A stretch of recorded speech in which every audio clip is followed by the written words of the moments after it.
Good evening, everybody. If I've done this right, you can hear me. And thank you very much for joining us on our 3 hour live Cyberpunk Independence finale.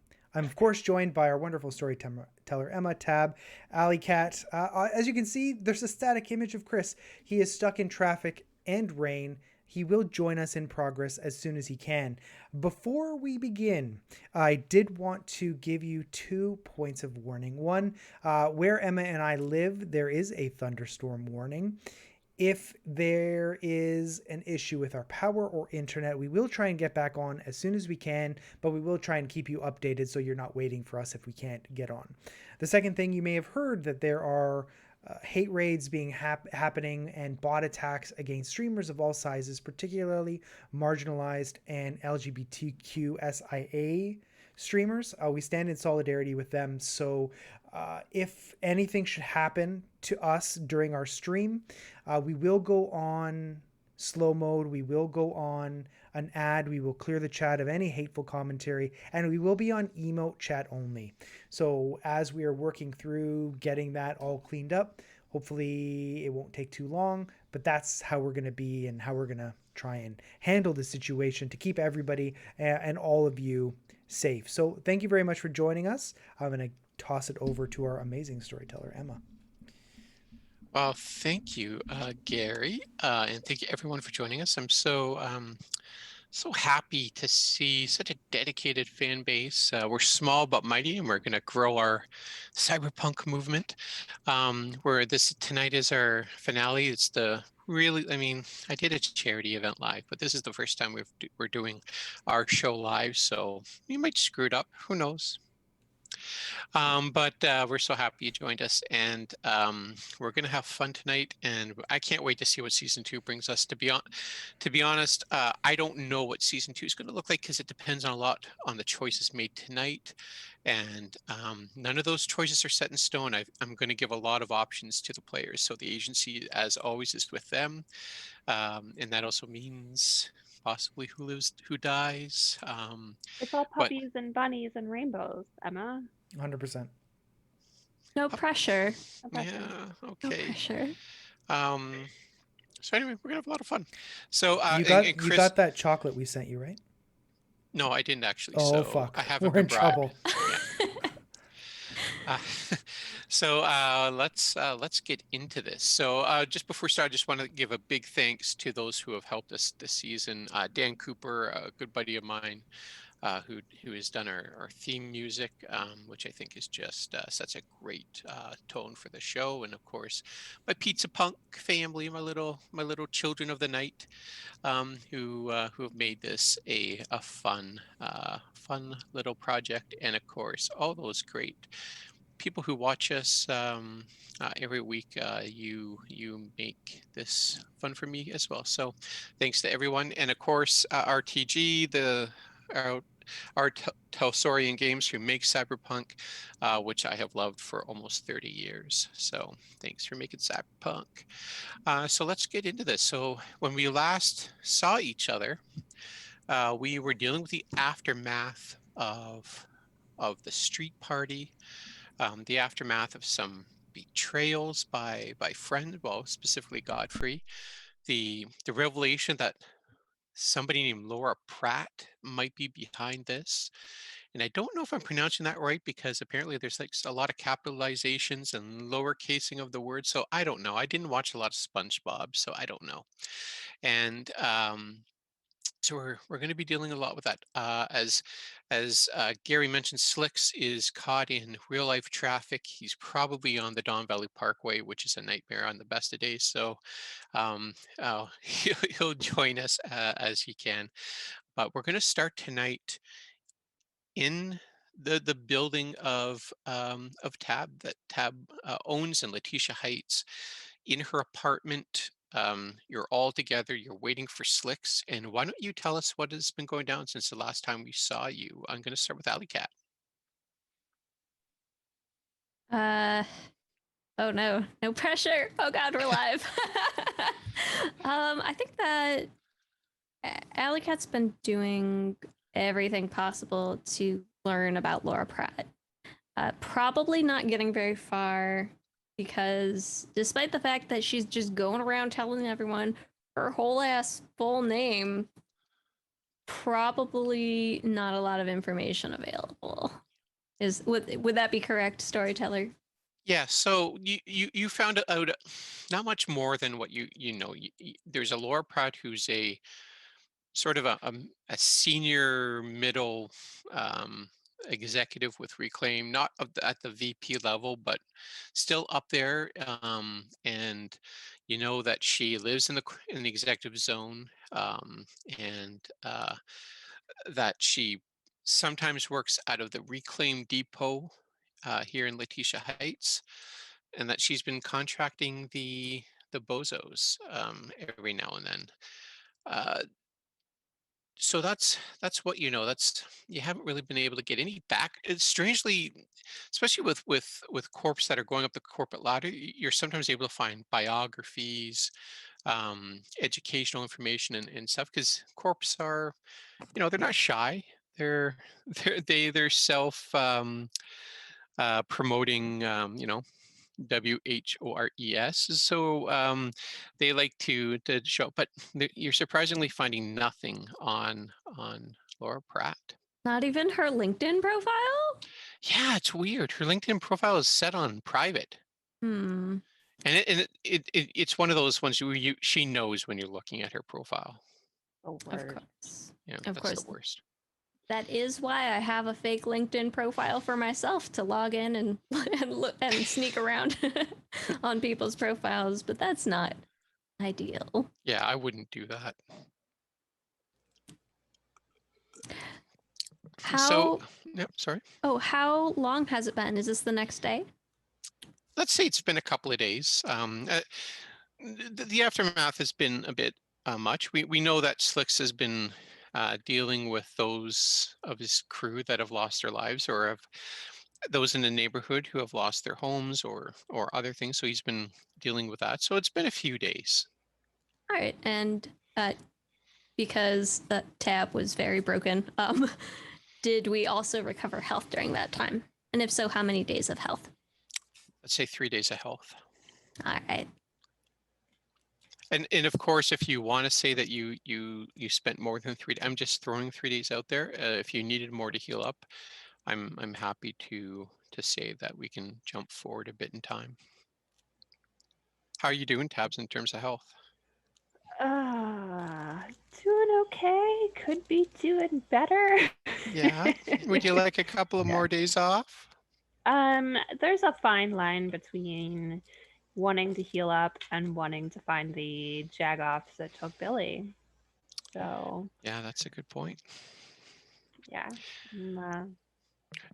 Do either you or Tab and maybe sorry, you are Tab, you or Alley Cat want to give a brief kind of breakdown of what happened in the last episode? And it's worth an Emma point if you do.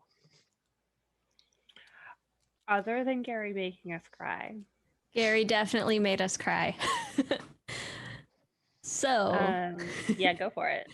yeah, so we, in the aftermath of the explosion, Tab was taking care of the people in the building. Cicero was being mean to Godfrey, and Alley Cat was being heartless to everyone who is above the age of 18. And also not a dog. And what have you done with Godfrey? Where's Godfrey now? I bet I probably put him in one of the well, he has an apartment in our building, so maybe we've like barricaded him in there. Oh no, because Laura Pratt knows where he lives and she is definitely going to kill him. Okay, so then maybe we put him in an empty apartment and barricaded him in there. I don't know. I don't know that I want him like in any of our apartments. Yeah, Alley Cat's vote definitely would have been like take him in a van over to Nova's place. Good on Nova. So what has Tab been up to the last few days other than resting? Doing anything? She's probably been trying to recover Billy's agent.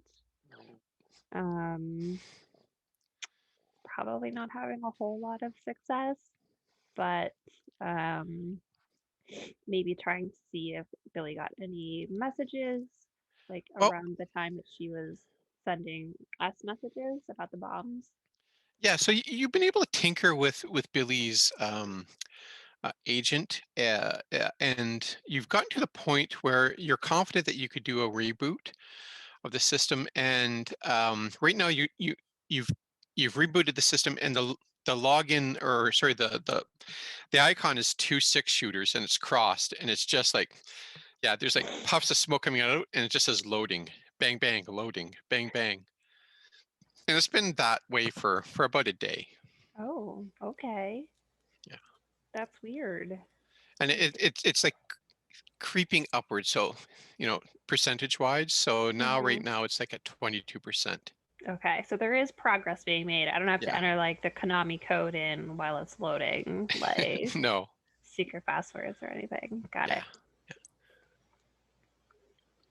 But yeah, other than that, I would just be checking in on Lisa and uh, who was Sharissa? the person? Sharissa. Sharissa, who lost her hand. Yes, making sure that her bandages are getting changed as necessary. Making sure, because they barricaded themselves in their apartment. They've got Yeah, they sure Merbert. did. They've got all the kids. Um, I may have foisted some of Billy's extra video game systems off on them so that they're not going stir crazy, being pent up in the apartment. Very cool. Cicero, what have you been up to? Cicero has been singularly focused on trying to track down Billy, leveraging his limited abilities in the net, but more particularly, he's somewhat skilled at library searches and bureaucracy. So he's trying to figure out if anybody left a trail on how she was taken, how she disappeared, if anybody's seen her, if her laptop has pinged anywhere, trying to find that type of information. Yeah, so no, you can't. There doesn't seem to be any connection on Billy's laptop. It's gone dark, for a lack of a better term. So you're not getting any real usable intel on where Billy is. Just that, you're confident it's not, she's definitely not in Letitia Heights, and you don't think she's in Night City. Okay. But that's about as far as that you've been able to get so far. Yeah, that would be definitely his sole focus and occupation. Yeah. So where are you guys right now? Are you together? Are you separate? Where are we finding our pizza punks right now? Probably eating pizza, honestly. Maybe at Slimy Pete's. Yeah, actually, Slimy Pete has been really kind of cute. Every day he's been bringing over pizzas for Sharissa, Claudia, and Cheryl and the kids. And then he brings 2 pies over to you guys, drops it off at Tabs, and there's like a little heart on the pizza, and an "Eat More Slimy Pete's" written on marker on the top of the box. But he never, you never see him. It's just this pizza just gets dropped off every day at the same time. It's like the pizza fairy. He's the pizza fairy. Who would have thought that first time that we pointed our guns at him, that we would find ourselves here today? And didn't one of you take a baseball bat to his knee? Yes, absolutely. Absolutely. One of us did. Wonder who that was. We've been excellent customers since then. You've think we can definitely cover it. gotten more free pizza than you paid for. I mean, You're a lost leader at best. I mean, he increased his number of loyalty card points for us because we eat so much of his That's pizza. true. So it's about 4 in the afternoon, Pacific Standard Time, 7 p.m. Eastern. I don't know, 7:30 in Newfoundland. So you guys are in Tab's living room. You have 2 pizza pies on the coffee table, and you're sitting around on the couch on that big lazy boy that Cicero likes to hang out when he visits Tab. And I'll leave it up to you guys to role play a bit and see what you're talking about. I don't know. I think I probably have my mouth full of pizza at this point. Um, Maybe Cicero's giving us the lowdown on what he found out about Billy. Oh, yes, absolutely. I'm happy to share the nothing that I found. Unfortunately, there seems to be no trace of her. At least not in Night City. Her laptop wasn't detected on any of the nodes local to us, particularly not in Letitia Heights. I've leveraged every contact I could, but nobody seems to know where she is. We don't know, frankly, if she left of her own volition or not. I would assume the former is unlikely, but we can't say for sure one way or the other. I don't think she would have left Buffalo Bill behind if she had any choice in the matter. Not unless she had to run real fast. Real fast. Real fast. So you said that she hasn't pinged, her laptop hasn't pinged any of the local nodes. No. Could she be on a closed network somewhere else? Entirely possible, but none of my information would be able to penetrate a closed network. Only open nodes would be access to the library searches and the channels that I have access to. I am not a net runner. I'm not able to break ice. I'm not able to, barely able to turn on Barry, if I'm being honest. But I've done what I can, and unfortunately, it wasn't enough. Tab, you don't have any security footage, do you? Oh. But you know what? I think all of the recording stuff would have been in Billy's apartment. We can check. We can check and see if the tapes are still there. We hadn't thought to check that. No, not yet, anyway. We don't do so great under pressure, guys, do we? We really don't. No, we crumble like a fluffy pie. Yeah. So I guess we can go to Billy's apartment and like Tab probably still her apartment's still on like VHS. I'm not gonna lie. But it's less easily wiped should the need arise. So there's probably like Billy's probably stacked stuff up in front of the security tape recording center because we've never really had to use it before. But I'll go see if the tapes are recoverable. And at that, Cicero, your agent starts playing music, and it's the theme song from the Beachcombers. And the voice pops, "Oh, hey, bud, how's it going?" It's fine, Barry. How are you? "Oh, geez, can't complain, eh? It's uh, it's quite the evening. Hey, you got a message? I did from whom? Oh, your buddy Slicks, for sure, bud. Oh, um, play on speaker. Oh yeah, it's a text, so it's not really it's I can read it out for you, but I can't do his accent because that'd be culturally inappropriate. Very well. You may do it in your own voice. Well, I appreciate that. So Stick says, "Hey Chooms, got some info from Haggith on the Pratt girl. Um, got 2 locations where she probably is.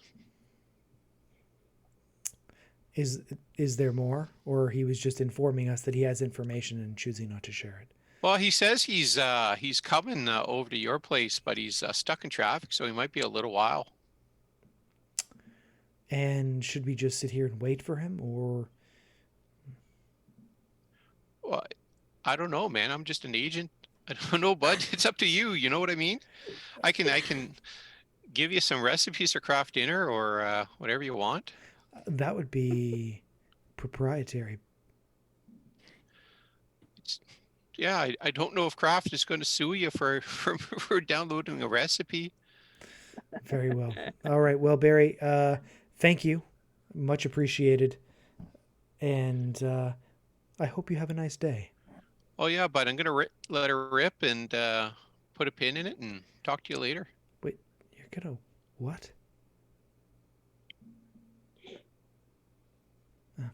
And he'll mute Barry for the time being.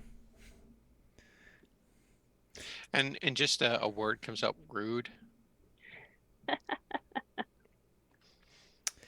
So 2 options, but we don't know what they are. That's progress. If we knew what they were, we could at least plan and while we're waiting for him. Slicks does like to make an entrance. He's a bit of a diva in that way, obviously. I'm gonna tell him you said that. You should. It will be just as true then as it is now.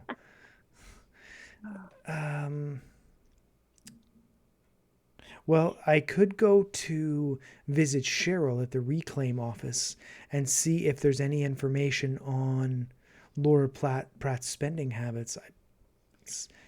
What do you think about trying to get passes out of the city again? I certainly could try. If Billy's not here, then we might need them. I don't disagree, but yes, I will try and do that. Why don't I go do that now?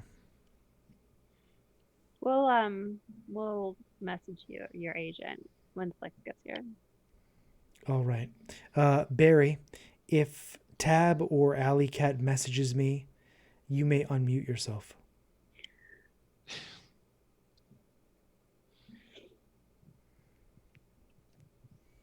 And Cicero will head over to the Reclaim Inc.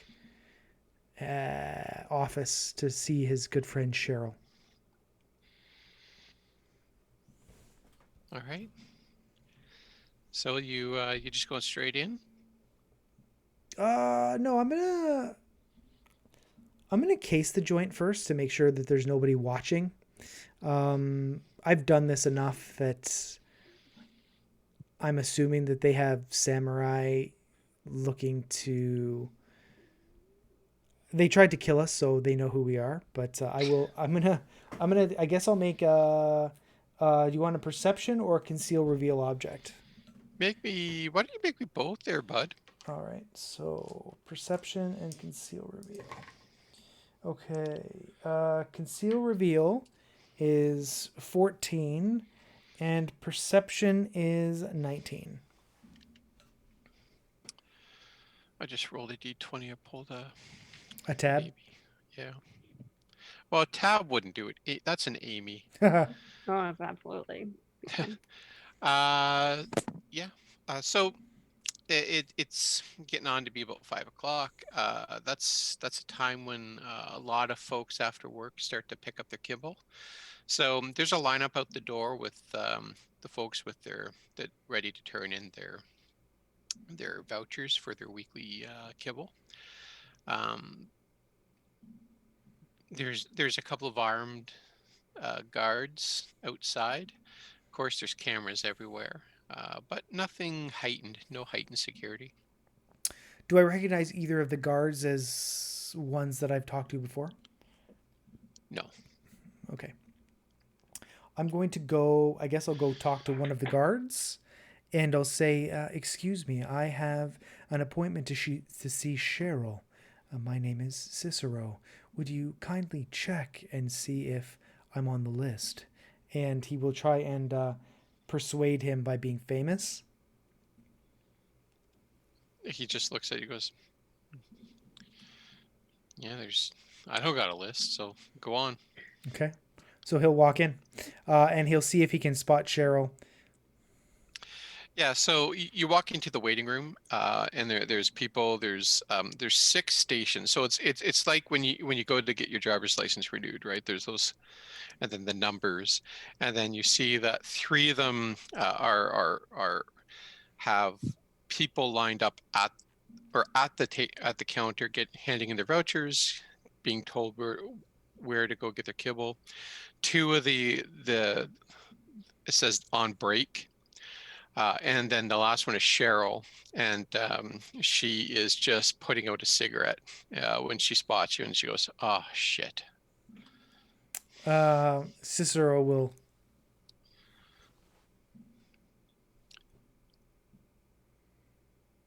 And he's going to start to walk forward. Oh, what do you want? You know, I got into trouble last time I gave you passes. But not too much trouble, Cheryl, I'm sure. Well, I mean, let's just say I had to do some favors. Perhaps then I can owe you one. What do you want? I need 2 things. 1, have you heard the name Laura Pratt? And 2, I need 4 passes again. She looks kind of around, and she takes another cigarette and lights, and she goes, Are you crazy? What the? You asking about Laura Pratt? No, as far as I can tell, I'm completely not crazy. But I have been known to Say crazy things? Because you just did. You just said a crazy thing. No, I go on a rampage from time to time, but tell me, what do you know about Laura Pratt? Enough not to say fucking anything, because I don't want to die, you idiot. There is a culture of fear surrounding her, I see. Very interesting. So, she is the corporate sabotage artist for Reclaim Inc. Or at the very You mean least, the regional director for Letitia Heights? Yeah, same thing, I guess. Yes, indeed. How about those passes? And he's going to attempt to look at her and say, Cheryl, we've been friends for what? 4 weeks now? It feels like you might be willing to open up to me at this point. And he's going to attempt to make a persuasion check.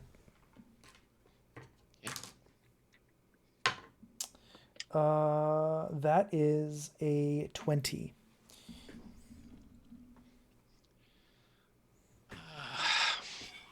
I can get you 4 passes, but it's going to cost you more than just sweet words, sweetheart. I'm open to negotiation.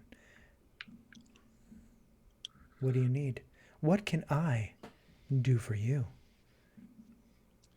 Well, I'm going to lose my job, probably. So, I'm going to need 25,000 eddies. What if I got you a job in Letitia Heights with Slicks? What is a Slicks?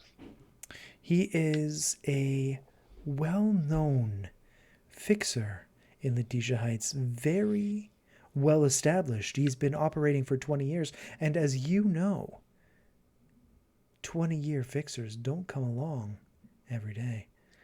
He the guy with the old car, the Mercury? Yes, that is him.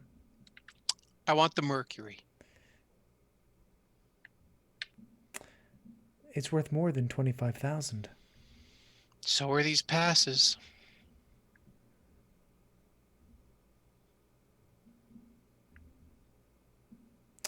Unfortunately, I don't think that is a negotiation that I can undertake, for I do not own the car. I don't own these passes either, Chumba. I will have to get back to you at a later time. That's a good idea. I'm going on break. And he says, I need you to tell me about Laura Pratt. What do you know about the explosion in Letitia Heights? I don't know anything about an explosion, but I'll tell you what I know about her. She's bad, and she'll kill you. Kind of attractive, early 30s, brown hair. All right. Has she been with Reclaim long? I don't know. Her biography is classified. Of course it is, and I don't want to tip them off. I'll contact your agent. Should Wait, an how do you arrangement... know my agent? Really? You gave me your number last time I was here. Because I'm famous and you wanted to be in my entourage. Oh yeah, I forgot about that. I tried to drown that with whiskey. And yet here we are, having such an old conversation, as old chums do. All right. When you get the car, let me know. Very well. Oh, and I want $200 for gas. That won't get you 2 blocks. Very well. And he will leave. But he's going to be watching the people in line and see if anybody notices him noticing them. Make me another perception check.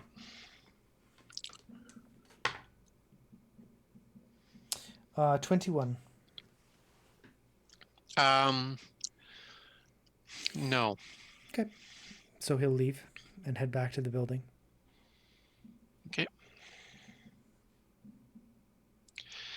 Tab and Alicat, what are you guys up to while he is seducing a middle-aged bureaucrat? Not trading away Slix's most prized possession. Definitely not. No. I think Ellicat probably went with Tab to go check on that potential security footage. And remind me which security footage it is. We were looking for tapes from the day of the explosion to see if there's any sign of Billy leaving willingly or unwillingly, and if the tape survived. Gotcha. Yeah. So yeah, why don't you make me a basic tech roll? I'm so good at this. Don't say me no. 23. Yeah. So you have one of those old style VHS like thingies where like you turn a dial and then the tape goes really fast and it makes that noise, that you see in all those 80s movies. And then you're able to catch just a glimpse. They're on the basement camera where that oversees Billy's apartment. Um, Down the staircase, 2 figures uh, in riot, like in full combat gear, Arasaka combat gear, come down the stairs. One sees the camera and shoots at it, and then it just goes black. I was hoping it was going to be Billy carrying her chicken cages safely and calmly out of the building. I'm afraid it's Arasaka. Well, shoot. Well, I can't say that I'm surprised. But that does seem. Tab, Yes. can you get the video off that old whirly thingy that you have there onto your agent or my agent? Do you need the original? Like, our agents might be able to record from the display, like a video of a video. Because I don't think there's tech that goes from tape to agent these days. Hmm. Or will your contact need like an original copy? I'd rather not give the original copy to anybody. True. Yeah, and I can probably spend some time fiddling to figure out the best way to hook up. Maybe there's probably some spare cables laying around from in Billy's place because Lord knows it's like a rat's nest of cables. Um,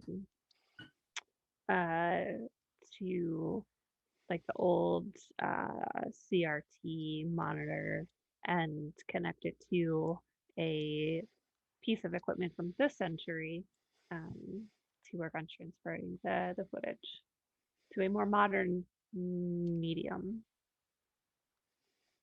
It seems like it would take a while. What do you think is going to be the best thing to do to keep this safe until we can figure out what to do with it? Because whatever was going to be happening on this tape, I did not expect Arasaka goons. Not at all. Not at all. Just one sec. Gary, I think Chris is in the waiting room.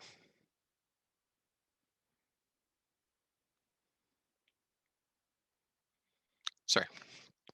The rest of you can go on. I'm inclined to, I don't know, should we keep the original with us?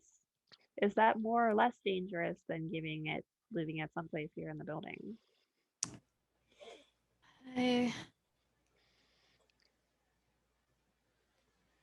Do you trust your friend Nova? Your contact Nova?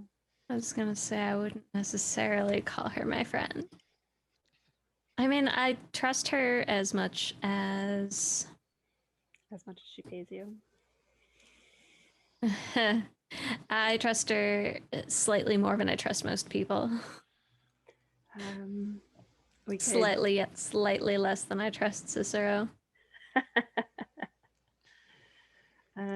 But yeah, I can work on getting this transferred if there's anyone that we think we can share it with to keep it safe. I mean, I am worried that our building is vulnerable. I am worried that any of the buildings in Letitia Heights are vulnerable. Well, we do know some folks outside of Night City.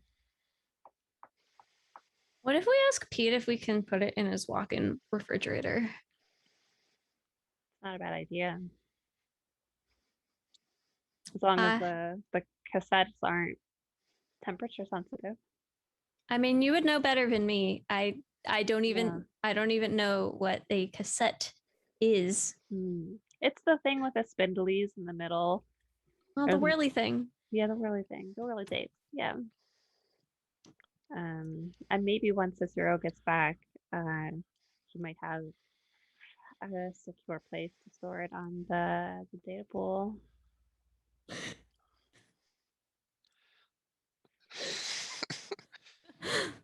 Oh, I love Chris so much. Oh. And at that moment, Amy, you hear a car screech out in front of the building, and footsteps running up into the building, and a knock on your door, and a text comes onto your agent. Hey, Chooms, it's Slicks. I got that information from Hagen. Let me in. Go and open up the door. I really should get Slicks a master key. Maybe not a master key, but like a front door key. Yeah. Let himself in. Yeah. How was traffic, Slicks? My friends, if my wife ever tells you that she'll get you back in time, don't believe her.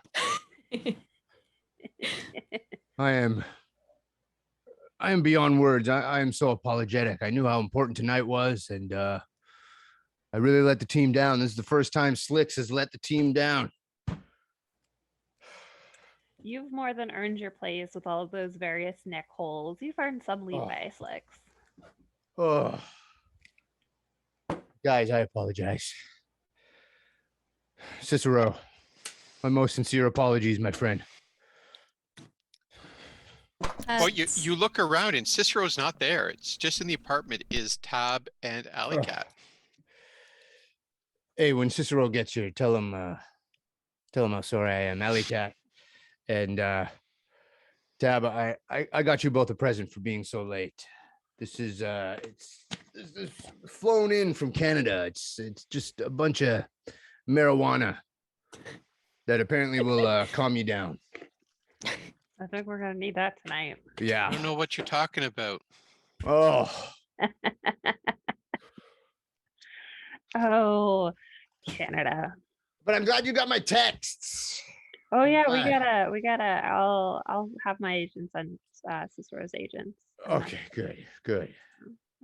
Cicero went to go try to, work his magic on the DMV lady. On Laura Pratt. No, the the front desk lady at the Tab, Oh, what's that called again? okay. The reclaim office, the depot. Yeah. It's like the old-timey DMV, but worse. Yes. I was around in the last days of the DMV. Holy moly. I never want to see the inside of a car again. I'll tell you that much.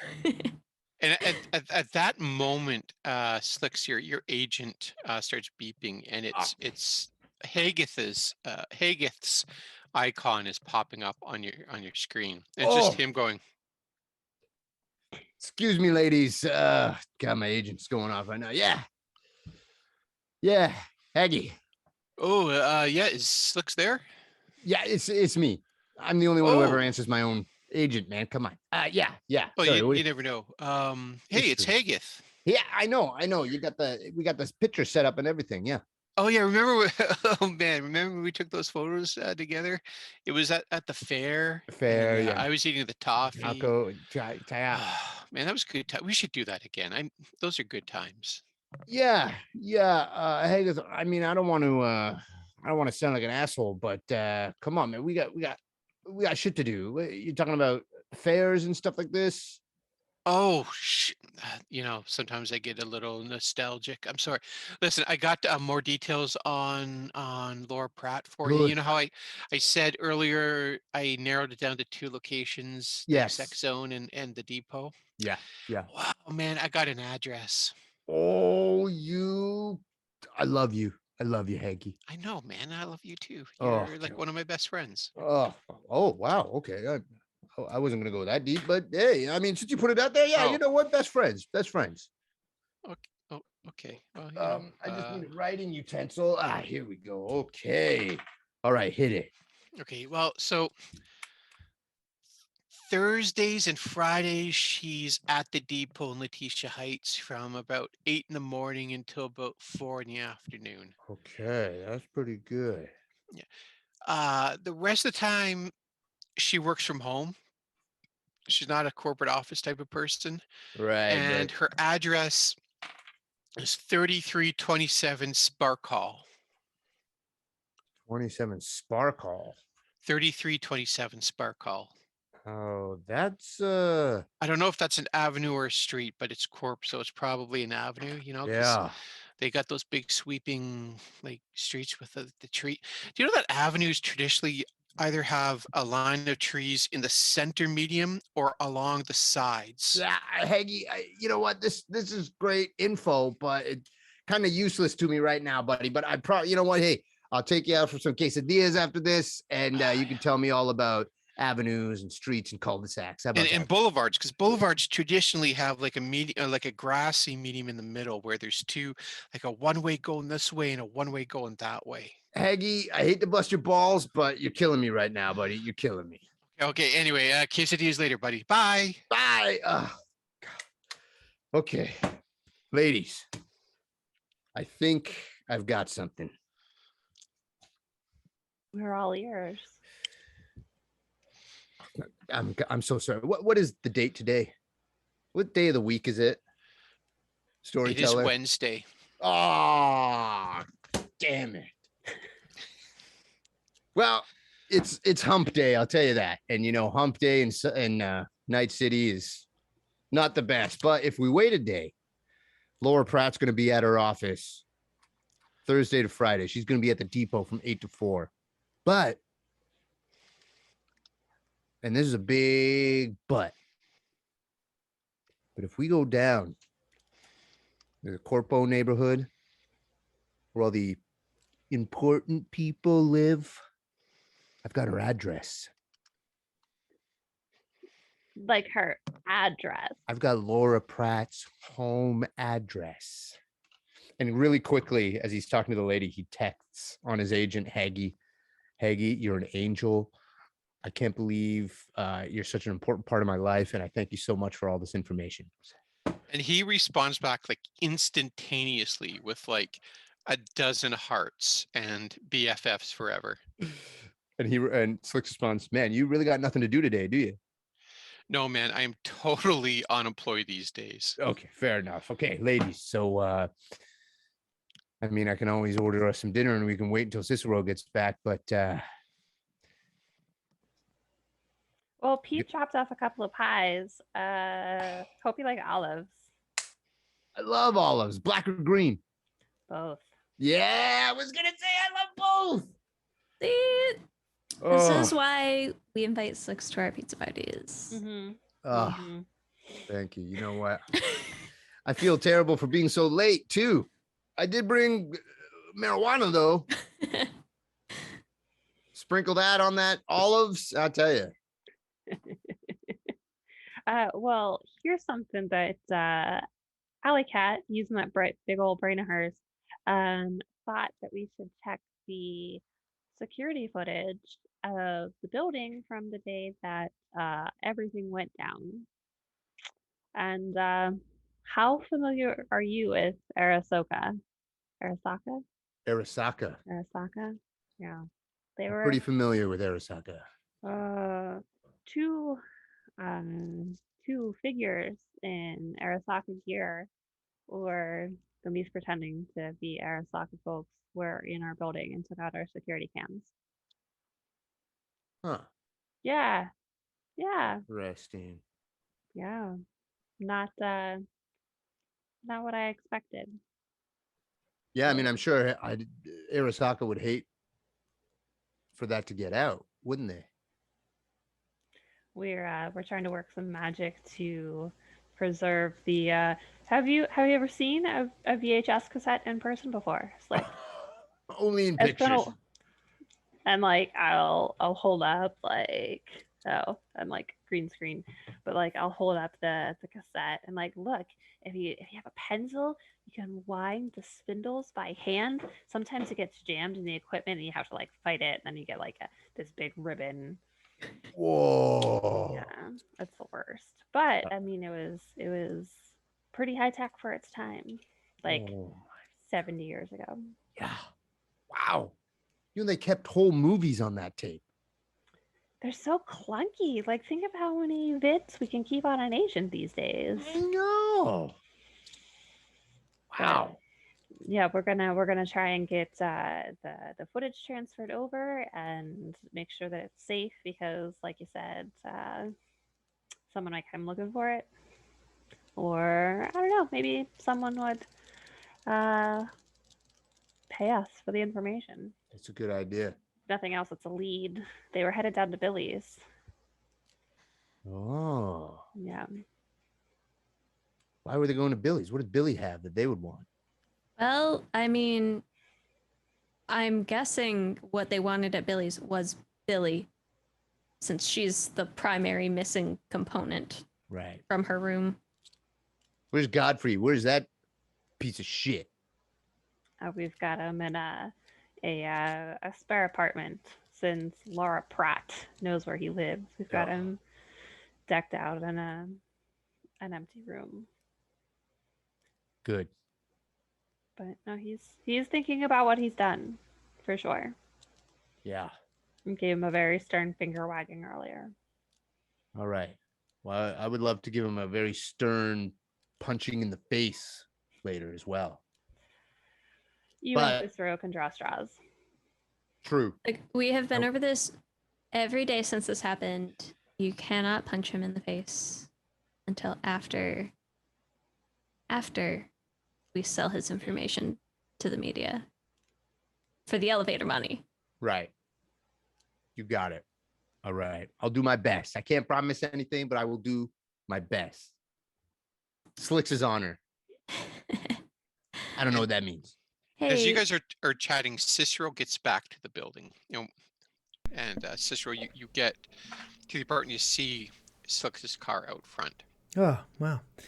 Slicks is here. That's convenient. And he sort of looks around. I expected him an hour ago, but that's fine. And he starts walking up the stairs.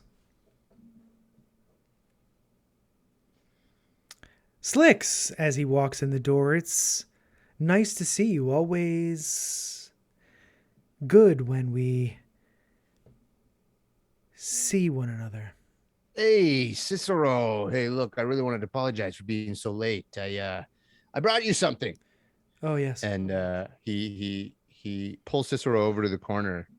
I brought some marijuana for the girls, but I brought this for you. Oh. Is that a samurai sword? That's right, buddy. I thought, you could either use it or like take it on stage, like a Johnny Silverhand kind of thing, All is forgiven, Slicks. That is delightful. Is it 18th century or is it contemporary? It's a bit more of a contemporary. I had it heat synced with your hand signature, so only you can pick it up. If anybody else does, that thing that Blade, you remember, and Blade had his thing. And I know how much you like Blade, so I had the armorer put that in the handle for you. Apology accepted.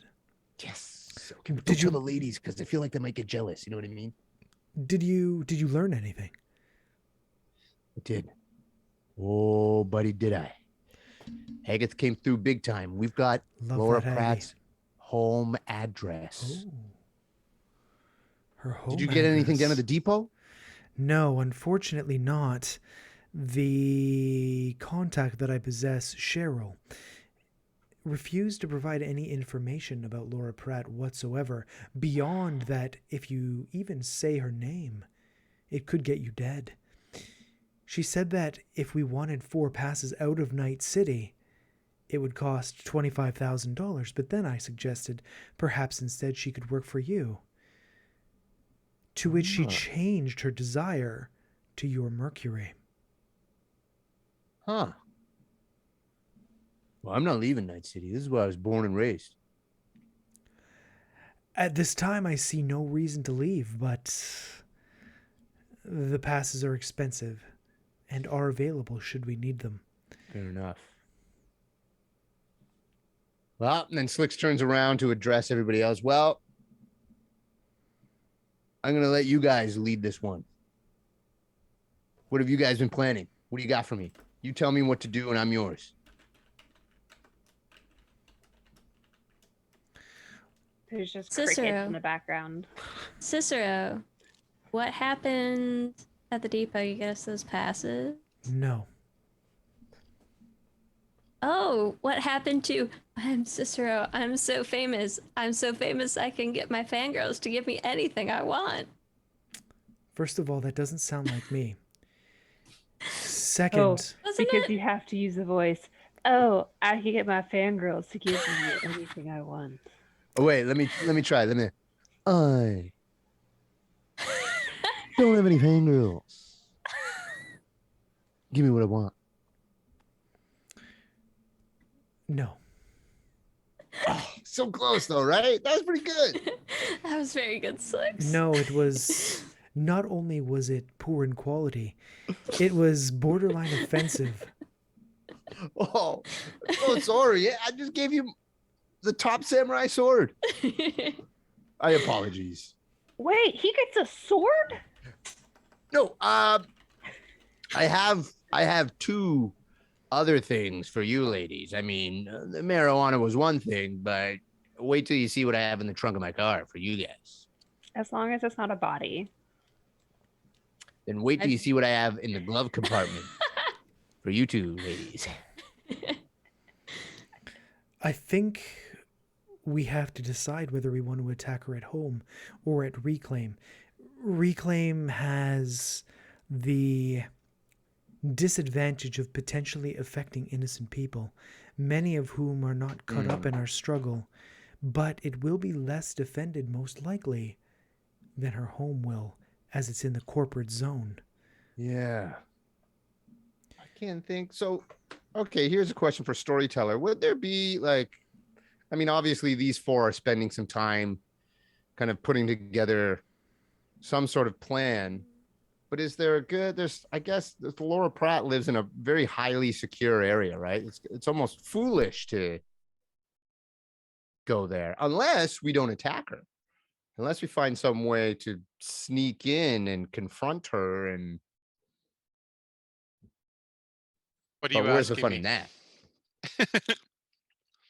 You I want guess- strategic advice from me? I guess I want Going the guns storyteller to a-blazing. tell us if we should attack her at her office or at her home.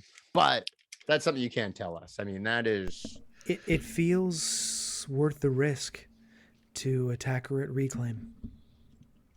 Yeah. And I tell you, actually, the work that I've been doing for the past few days, I've been lining up some good contacts. I'm getting the lay of the land, making sure that I know which corners are the right corners, if you know what I mean. I don't, but I'm sure you do. Yes. Alley Cat knows what I mean. It's fixer talk. Yes. So what I would say is that your knowledge of the area would be, yeah, the exec zone. You'd have to be very careful and surgical because it would be very it's highly patrolled by cops. Yeah. Reclaim is in Letitia Heights, so there's no law in Letitia Heights other than those with a gun. The problem is that Thursdays and Fridays when Laura Pratt is at the depot, that's also a time when there's a lot of public around getting the kibble. Right. So the danger for collateral damage is higher. Okay. Well, I think it's foolish to attack her at her home. There's no real way to get into the executive zone. I mean, the best that I'd be able to come up with on this short of notice, based on the clientele I have, is showing up with Cicero in tow, like, hello, yes, I am Cicero's manager, and my client has a very important thing here, but I'm pretty sure everyone in the executive zone knows who Cicero is and would not let him cross the little dividing line. I think if we get Cicero anywhere near the executive zone, he's going to get blown skyward. Yeah. I I don't hate to think break they it would to you too, hesitate. Alley Cat. I think everybody knows who you are too.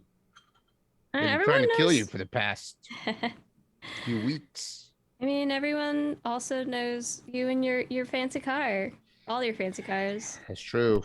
We are very That's true. conspicuous people. Except for Yeah. Tab. I live in the basement. So, perhaps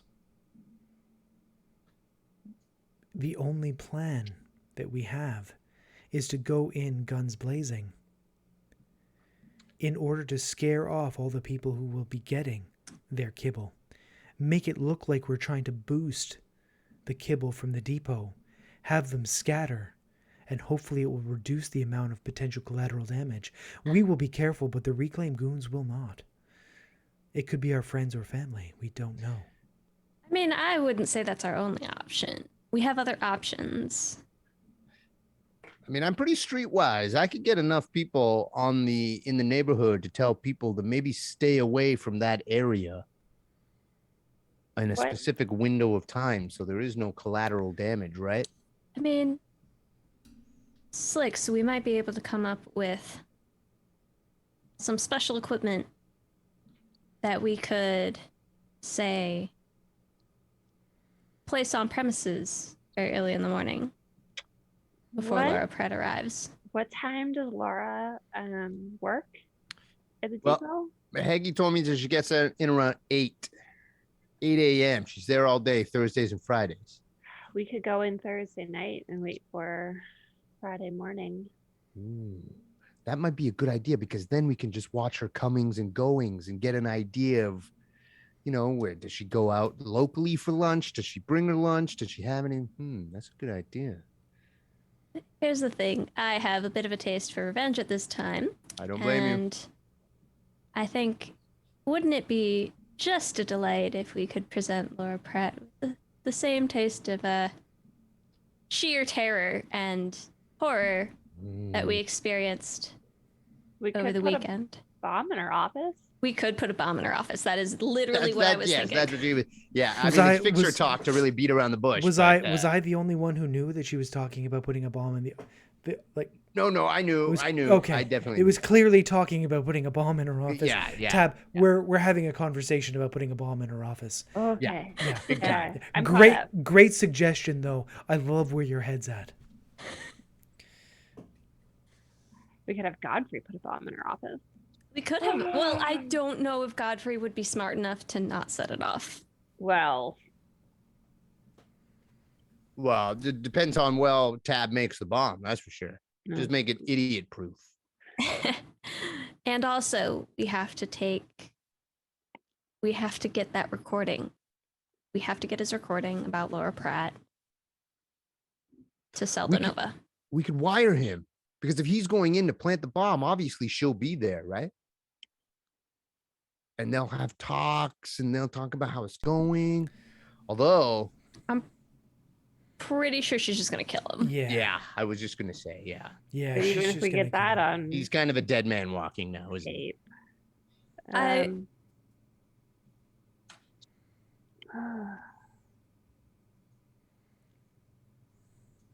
I like this idea, though. I like this idea. it's too bad that we couldn't, I don't know, disguise ourselves, or disguise Cicero or Slicks to look like Godfrey. I am a 5'10" white man. Godfrey is 6'6", black, and weighs 400 pounds. I didn't say it would work. I'm saying I wish we could. I thought we were planning. I apologize. It was more wishful thinking. Well, I mean, Cicero, I know a Ripper Doc who's done some pretty advanced things. I mean, we could always. Is it the same one who did your eyes? Because as I recall, you complaining considerably about your teleoptics on more than one occasion. In fact, as I recall, I asked you if you got them at the mall, and it quite offended you.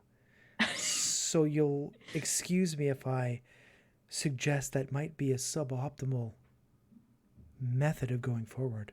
Yeah, no. It was actually a joke. I was just making a joke. It seemed like a joke. That's how I took it. I too was joking. Not about the mall thing, because that was real. It does seem like you got it done at the mall. Because I got a real shit job. really works poorly Yeah. when you need them.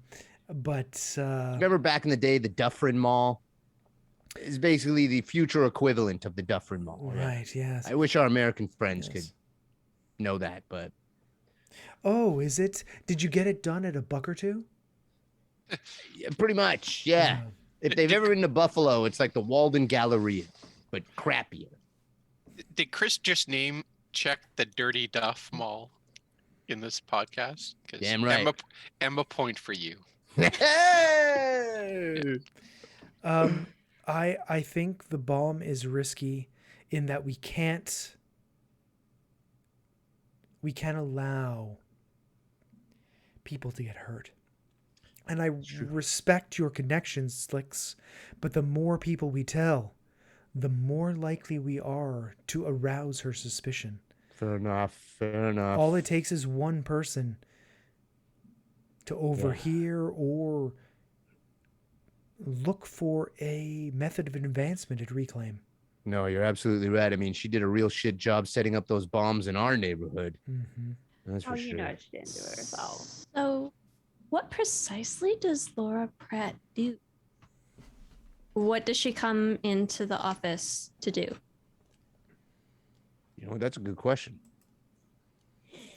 Peggy never told me that. He just told me the times windows that she's there. Huh.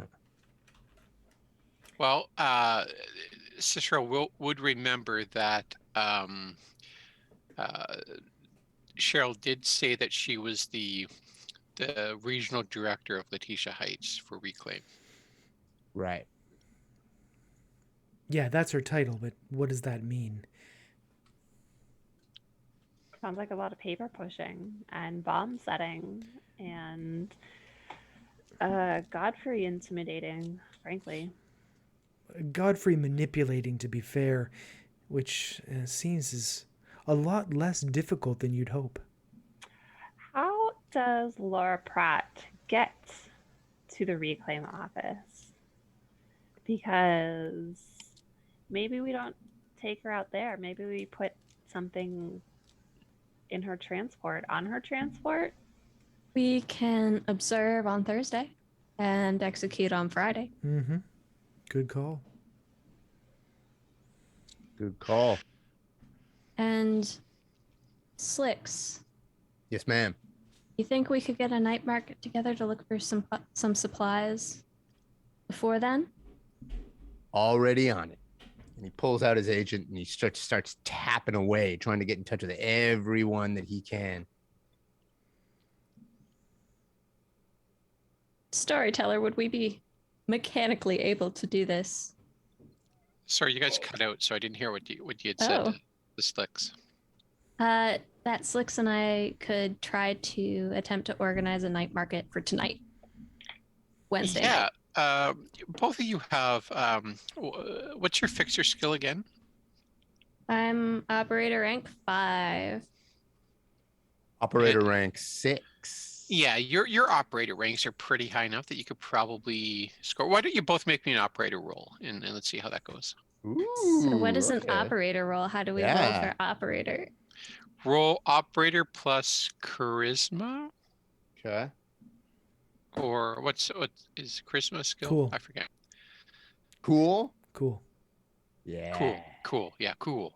Cool. Cool. How's 20?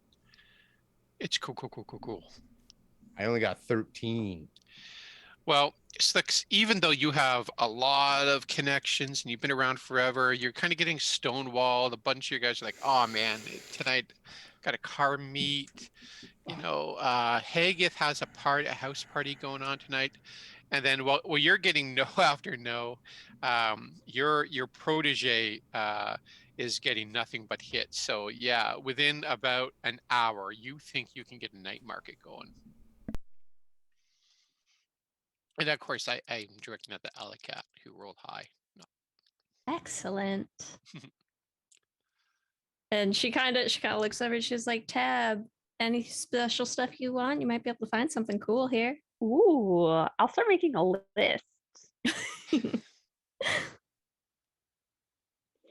Yeah, and Tab will like she'll pull off like a binder with paper that she's printed off from the internet with just like layouts and schematics and probably some stuff from the very, very darkest parts of the data pool, you know, just in case you ever need them.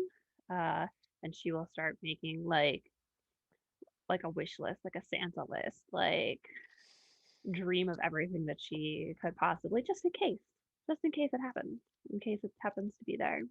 So lots of wires, lots like little soldering iron, some tracking devices. She did lose a lot of her equipment in the explosion that she caused. So thorough restock is Yeah. possibly in order. Yeah. Not But as much equipment as Cicero lost. Does Cicero have That's true. anything left in his possession? No, he has got nothing. You have Barry. Great. Tab's really sorry. You don't have to pay rent anymore. His Where's Cicero been apartment doesn't sleeping? exist. He's Where's been this? he's been sleeping in the rubble upstairs. Israel, along with the samurai sword, I also set up a GoFundMe campaign. I didn't want to let you know, but now that it's out, I just figure, there's a lot. You got a lot of fans. Yes, but they need their money more than I do. I will be okay. Oh wow! What I'd just an like to point artist. out, Amy just said the most Toronto landlord thing of all time. Your apartment is completely destroyed. I'll get you a break on your rent, Yeah. but Yeah. then we're gonna raise it 35% next year. Well, we have to cover the cost of repairs, obviously.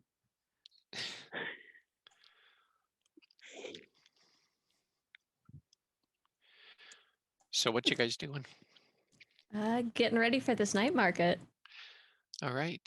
So the over the next hour, you see the rumblings as cars and vans pull up, and um, they turn the area in front of Tabs's apartment, where the stage was before. Now it is a collection of like caravans, and I've been watching a lot of British car shows, so that's RVs and vans And lorries yeah, and and lorries bobbies. Yeah, there you go. and there's a couple of cars with their boots open and Right. people, yeah, A bunch of prams going back and Yeah. forth. Yeah. and bonnets and Yeah. yeah, and pasties. People are Lot of- selling pasties. That's right. A lot of scones. And the Queen is there. Okay, so you get the idea. You get the idea. There's a moment in the evening where Slicks approaches Alley Cat and he says, "Hey, I really want to express how proud and amazed I am at the work that you've been doing. And I haven't told anybody this, but I think I'm going to be leaving the fixer game after this. I want to give my empire to you. What? I think you control this neighborhood, Alley Cat. Look around, look." And he just points out, "You're obviously way better fixer than me. I got shitty optics. I've got, old cars. I'm not made for this anymore. But you are. You're the next generation of fixers. And I think you could take care of these Letitia streets better than I ever could." Looks like I don't know what to say. You don't have to answer now. I just wanted to put it out there in case anything happens. I see. And I assume I should not mention this to other people till you're ready. Yeah, this is just between you and I. All right. All right, I'm going to get a churro. You want one? No, I'm good. All right. Yeah, and there's a caravan out front, and there's a giant plastic churro bolted to the boot, and the guy is selling churros, and they're British churros. What's So they're a definitely. What's a British? what's a British churro? So it's like a normal churro, but it's deep fried with a Mars bar. That sounds like a pretty normal churro. Yeah. But it's served with peas and I mash. With mushy peas. That's right. I thought Yeah. you were gonna say it's like a normal churro, but it has a British accent. Yeah. Hello. Yeah. It's like a normal churro, but it's traveled around the world and colonized as many different civilizations as it can. Yeah. We were bringing society and civilization to your mouth. Okay. This has gotten absurd. Okay. It- So on the RV, there's on the trunk, there's a big churro sign, and they're selling churros. Right. Anyway, so you're able to buy a few. Oh, good. Okay, good. What, Alicat, what are you looking to buy at the night market? So I am looking particularly for grenades. and also looking for anything else that Tab might need. So I was primarily wanting to organize a night market for Tab to get what she needs for whatever she thinks we should do to Laura Pratt. To blow shit up. I am glad we are of one mind. Yeah. Tab. I've Yeah, caught so- up. I've read the Sparks notes. I've caught up. I know that we're blowing things up now. Yeah, so you're able to find what you're looking for, although it's probably about double the price of what you'd find in the core book. And I'd Okay. go into more details, but I have the sneeze, and I'm fighting a sneeze right now. Let me look at where. Well, this is a perfect opportunity to edit for time, edit for time, live streaming, edit for time. Why don't we take a 10-minute break? Well, I guess we could do that. Or we could just sing editing for time for 10 minutes. Or we could take a 10-minute break. We will be back after these messages from our non-existent sponsors.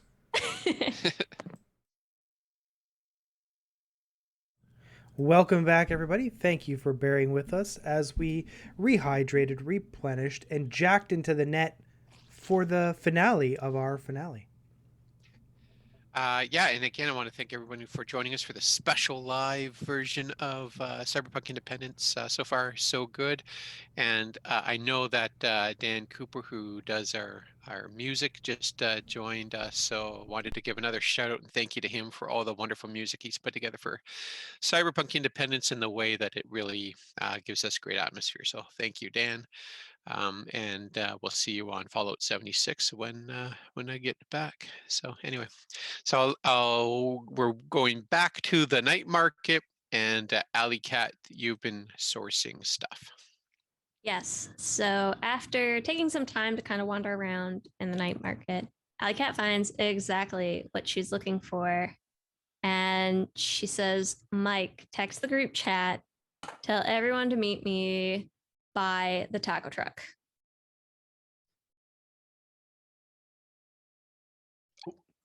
Oh, okay, yeah, I'll send that. I guess, yeah, sure. And then each of you get a text from some Alley Cat to meet you at the taco truck. But it's just like truck emoji and then like a billion tacos. So it goes, oh, I just had 3 churros. I don't know if I can eat tacos, but okay. And then marches over to the taco truck. Emojis are not an effective form of communication. Cicero's going to stomp over and say to Alley Cat. I mean, I can't control what Mike puts in the group chat, Cicero. You made We it all knew here, what you didn't meant. And ya? yet I Come on. think you can. I don't think I can. If I could, do you think Mike would treat me the way he treats me? You know, Tizzy used to call them contemporary hieroglyphics.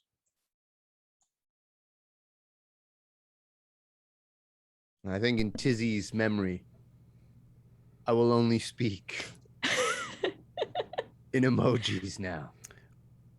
Good luck. And far be it for me to contradict the deceased and their mistaken understanding of hieroglyphics. Or their continual celebration of hieroglyphics. You can both celebrate and be wrong about hieroglyphics Oh, they're at the not same mutually time. exclusive. No, Fair not at enough. all. Yeah. Yeah. If y'all are done discussing the taco truck emojis, Yeah, sorry. I found the perfect thing. And she takes everybody around the side of the taco truck. So like the side, like the broad side of the taco truck is like a birria taco truck. Very fancy. Oh, I can't eat long more line. Oh, cool. And the back side, like the skinny part on the back, is Grenades Are Us.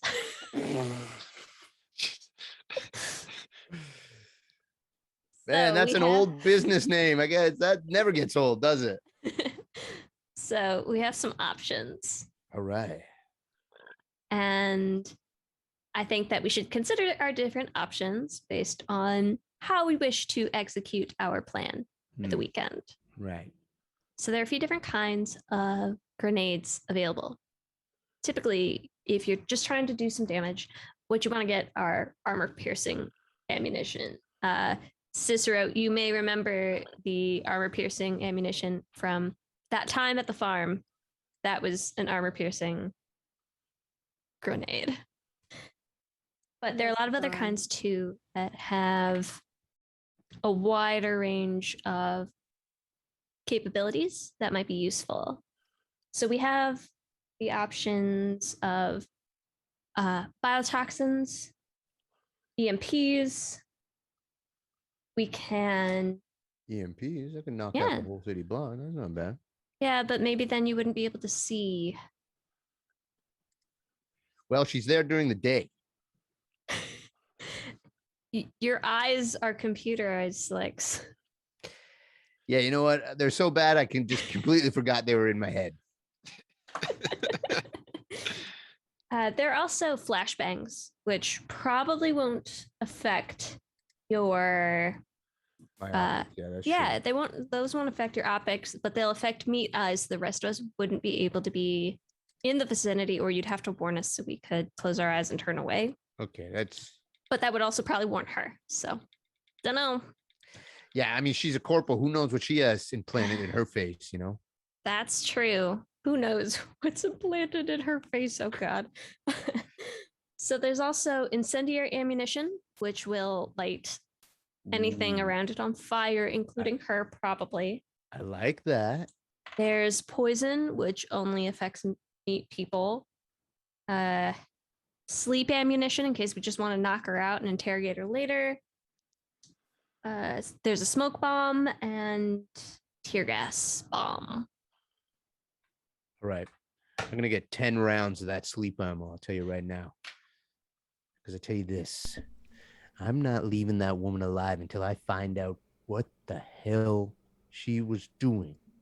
Because if she didn't plant those bombs, someone above her told her to. Cicero is going to purchase extended clips for his 2 pistols. Ooh. And he is going to buy 4 clips of armor-piercing rounds.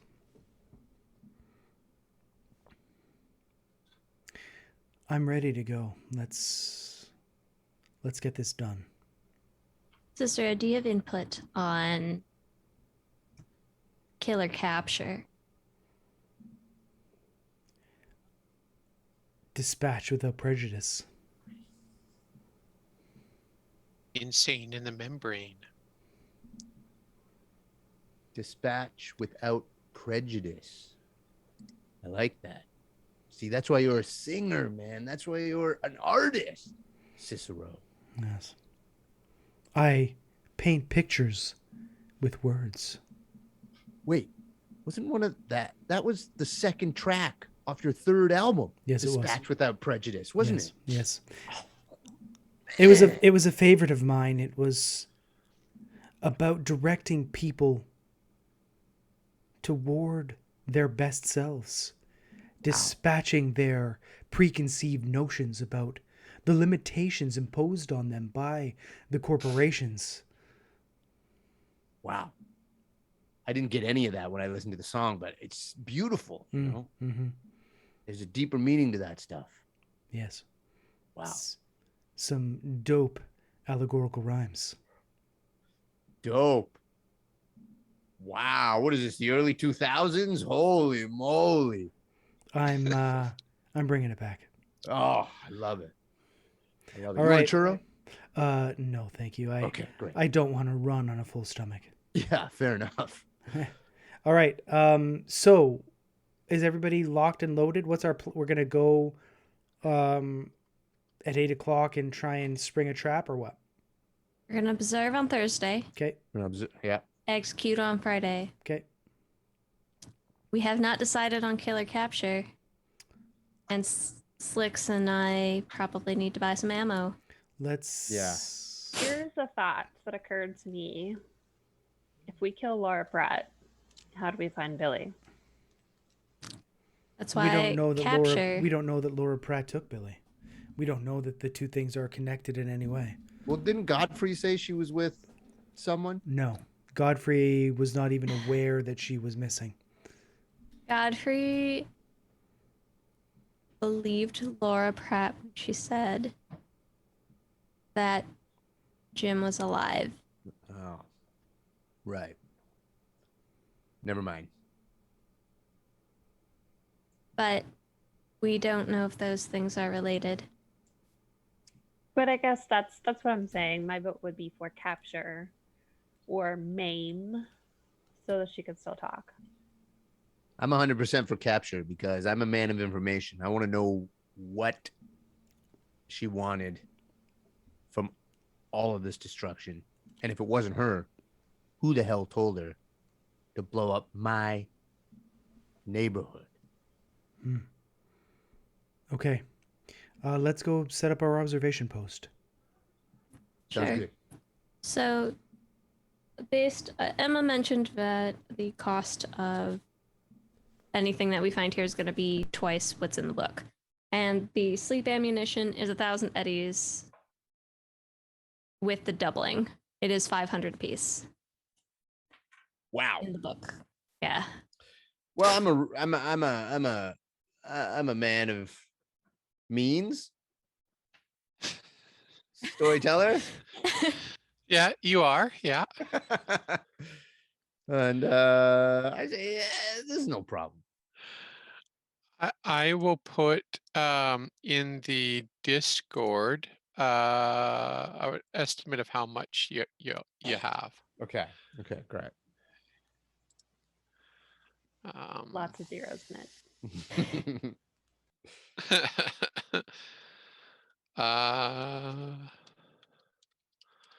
I just realized how boring it is for the audience. Well, I type this into the Discord that only you guys can see. So editing for Editing for Discord, typing. editing Editing for for Editing typing. for typing. So canonically, because I don't think that song makes it into a lot of the episodes, No. we sing it in almost every episode, and we all will sing it at some point. I mean, Just as a fun fact. it is an outtake because we cut it out every time. Oh yeah, we do. So they've never heard us say editing for time. There was one instance in last episode where we did not edit out Emma singing the Editing for Time song, which To I be just fair- listened to today. To be fair, I didn't edit that. That was Gary who edited that last one. So And his mistakes. I kept it in on purpose for the same reason that I kept Amy saying, I hate you guys so much. Oh, because really? Because I thought you kept the Amy part in because you're a monster. No, because it's so real and honest and sincere. Just like editing for time. Editing for time, right? Okay, great. We really should buy one of those thingies, which is easier for editing, Right. but whatever. Who cares? So Slicks knows what I'm sorry, Alley Cat, how did you say I just want 10 rounds of sleep. I just want to make sure that I'm covered. Yeah. Right now it'll be about 1,000 eddies. It'll be 1,000 eddies per round, so that's going to be 10,000. But No, it's you get ammunitions per in increments of 10. no, not for grenades. Oh, not for grenades. Are, Oh, sorry, I grenades didn't are hear one by grenades. one. Yep. But with your operator level. Well, you know what then? I don't know if I need 10 sleep grenades. But so Emma, I have a question for the storyteller. So when you're at, for example, operator rank 5 and 6, those are the same abilities. Yeah. Can you use for example, the haggle ability for ranks 3 and 4? When you buy 5 or more of the same item, you can get one more of that item for free. Yeah, I think anything previously that you'd have built carries on. Yep. So I think Slicks could probably get one free. I love that. I love Come that on, there's make a me- buy one, get one free option in the rule book. Grenades are BOGO. Oh gosh. It's Y'all are ridiculous. We are. You love us, Gary.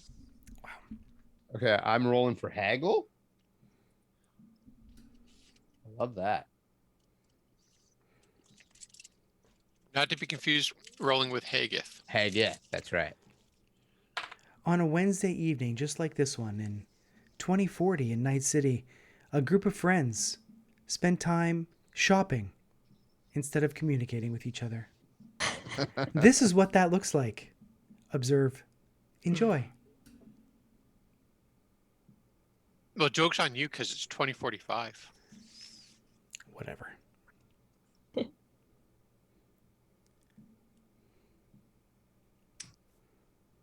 I think that Alley Cat's also going to buy some grenades. She's going to spend 100 on tear gas, on one tear gas. You guys are just going for bore, huh? Yep. 100 on a smoke grenade.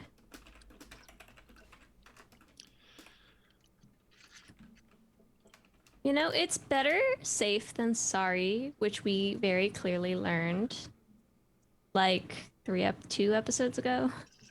I love when I scar you emotionally. Cal, what are you doing? I see you writing furiously. You're either knitting or you're planning destruction. I'm planning destruction. I'm writing down my my weapons that I have, and I'm trying to figure out what I can buy. I love Cyberpunk, but let me tell you, the book, I would have maybe arranged it differently, but I understand why they did what they did.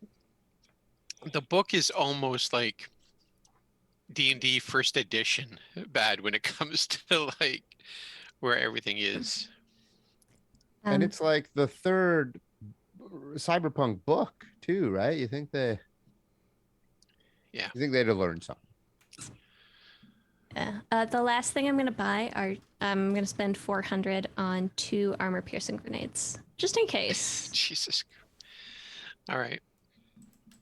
I feel like we should better to attack her have home it now. and not need it. Yeah. I mean, better to have it and not need it this time, because I will need it eventually. Yeah, no, I totally support that.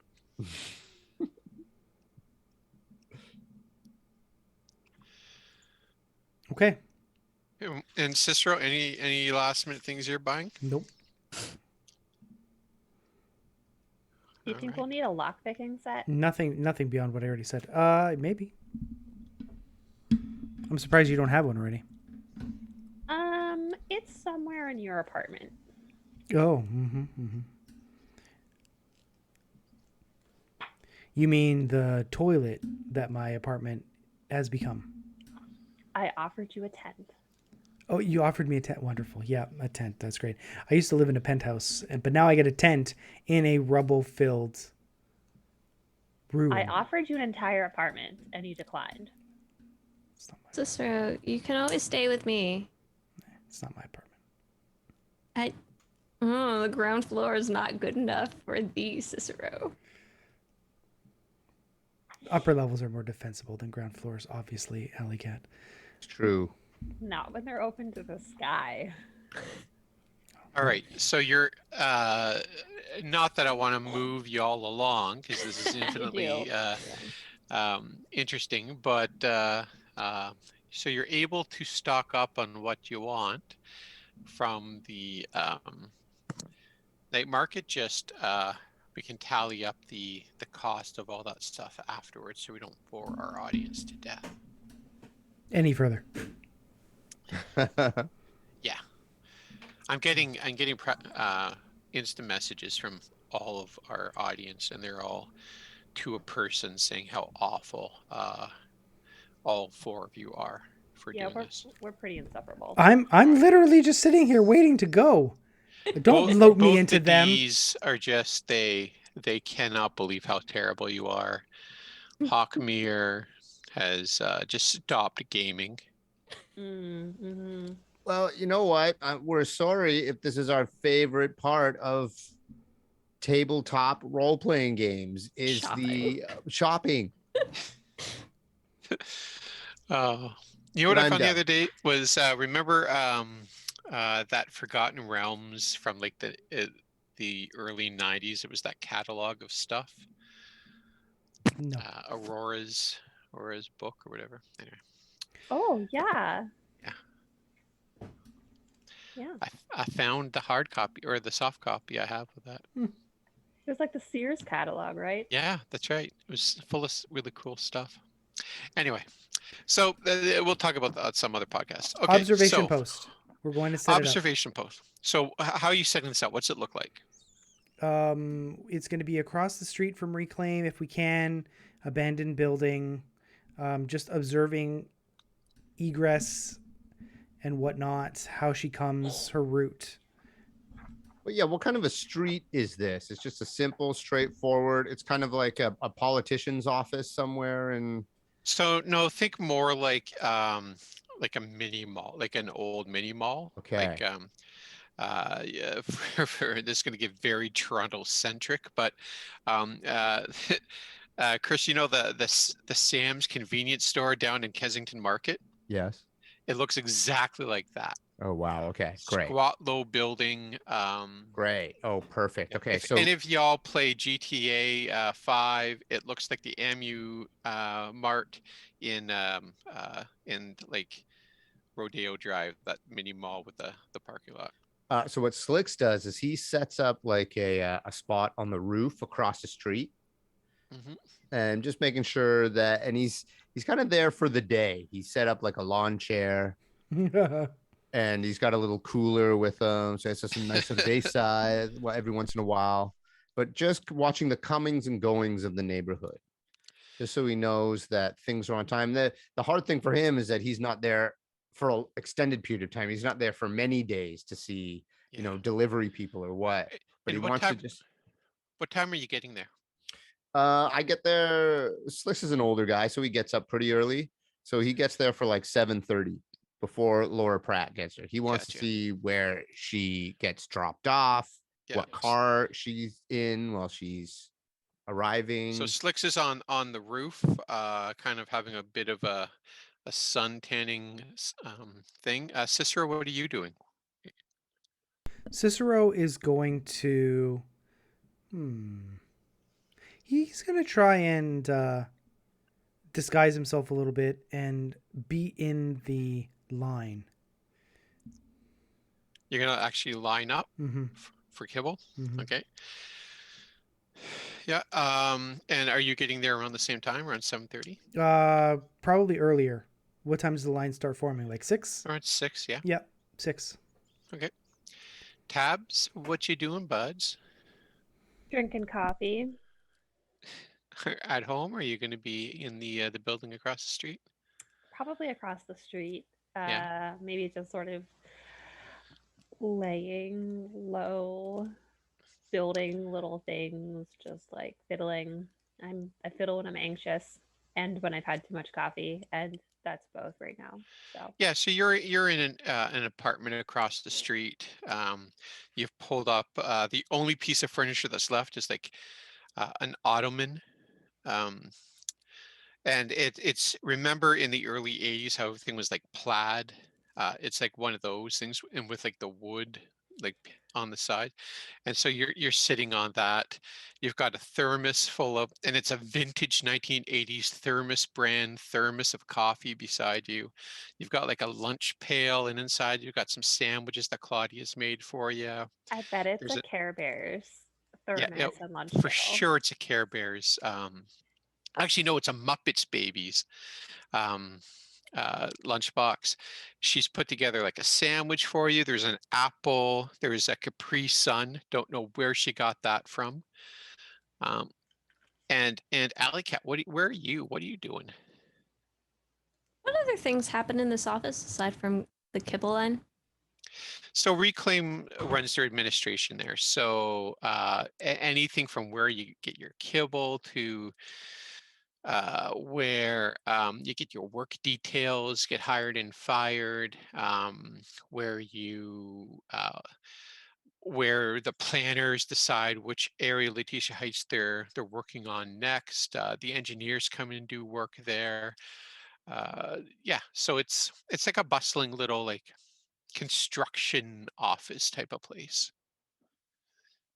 And there's also on the back, it's bustling, so there's supplies that come in. There's there's a repair shop for some stuff that needs to get repaired. So there's always like a bulldozer or something. I said that in the weirdest way, a bulldozer or something, you know? Yeah. So yeah, hopefully that gives you an indication. I think Alley Cat probably borrowed some clothes from one of her neighbors, someone who is close but not the same size as her, so like someone a little bit bigger so that it's kind of baggy. She's looking for something that somebody would wear if they were look like a teenager looking for their first job, or like a young person who just got fired for doing something really stupid on Yeah, the job. yeah, Lisa has like a jumpsuit that she can give you. Sure. So she dresses in the jumpsuit. She um, dyes her hair back to black because it's green right now, and she goes and stands in the job line. All right, yeah. And what time are you doing that at the same time as everyone else? Whenever that particular line would start to form, which I imagine probably 6:37. Yeah. Okay, so you're in the line. Uh, it's separate lines for the employment and the kibble line, but you and Cicero see each other. I assume you probably don't interact much, but you're in both those lines. There's about 6 other people in line for the employment line, and then there's about a dozen people, Cicero, in your line for kibble. There's 2 reclaimed guards. They have assault rifles, but they're not. Or sorry, they're not submachine guns. They're not. But there's so little trouble that happens on the thing, so they're kind of bored and they're just kind of shooting the shit outside the main doors, not really paying attention. And around 8 o'clock, Slicks, you're on on the roof, and you actually got like an old timey plastic transistor radio, and you're listening, and you're pumping just some classic rock. When all of a sudden the building you're on starts shaking, and Amy, you feel it too, as this AV4 comes swooping down from the sky with Reclaim logos, and it circles over the horizon, comes down to the depot, hovers a bit, swoops over your building, and you can see the pilot look at you, Slicks, and he grins, and he positions the AV4 so that the blowback from the engines kind of push your chair over, and you make me an acrobatics check Oh my or God. athletics or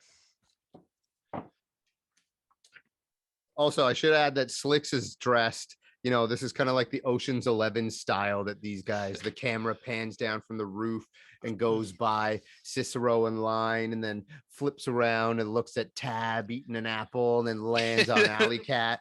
yeah. And so Slicks is in like coveralls. He's looking like a maintenance man, but he still has Yeah. his fedora on. So he has all this like Night City, maintenance worker gear. Woo, okay. Okay, where is let me see. Athletics. Okay, Yeah. this is 16. Okay, so you grab your fedora. You definitely grab your fedora, but you are pushed back. So, but you land on your back. You don't hurt yourself, but your feet go up. You can see the pilot laugh, and then he exactly, and then he brings the AV4 across the street, lands it on the roof, and Slicks in Tab. You're able to see because you have a higher vantage point. Cicero and Alley Cat, you don't. You see the AV4 go across the street from the building. You see it land on top of the depot, but you can't see anybody get out of it because it's now on the roof. But Tab and Slicks, you see the side door, the thing come down like this. We don't have sound effects, so I'm going to do it myself.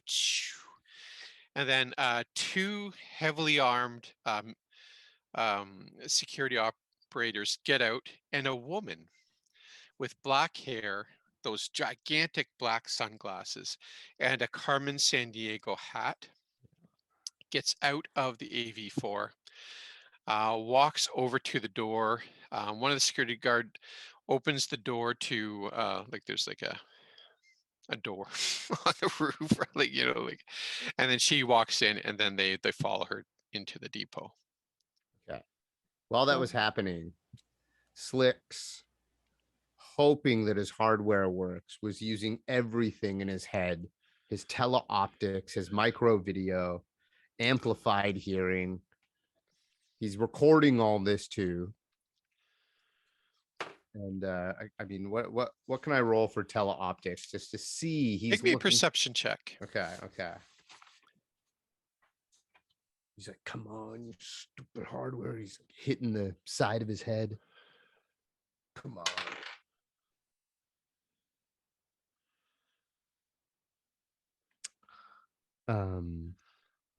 Oh, okay. 18.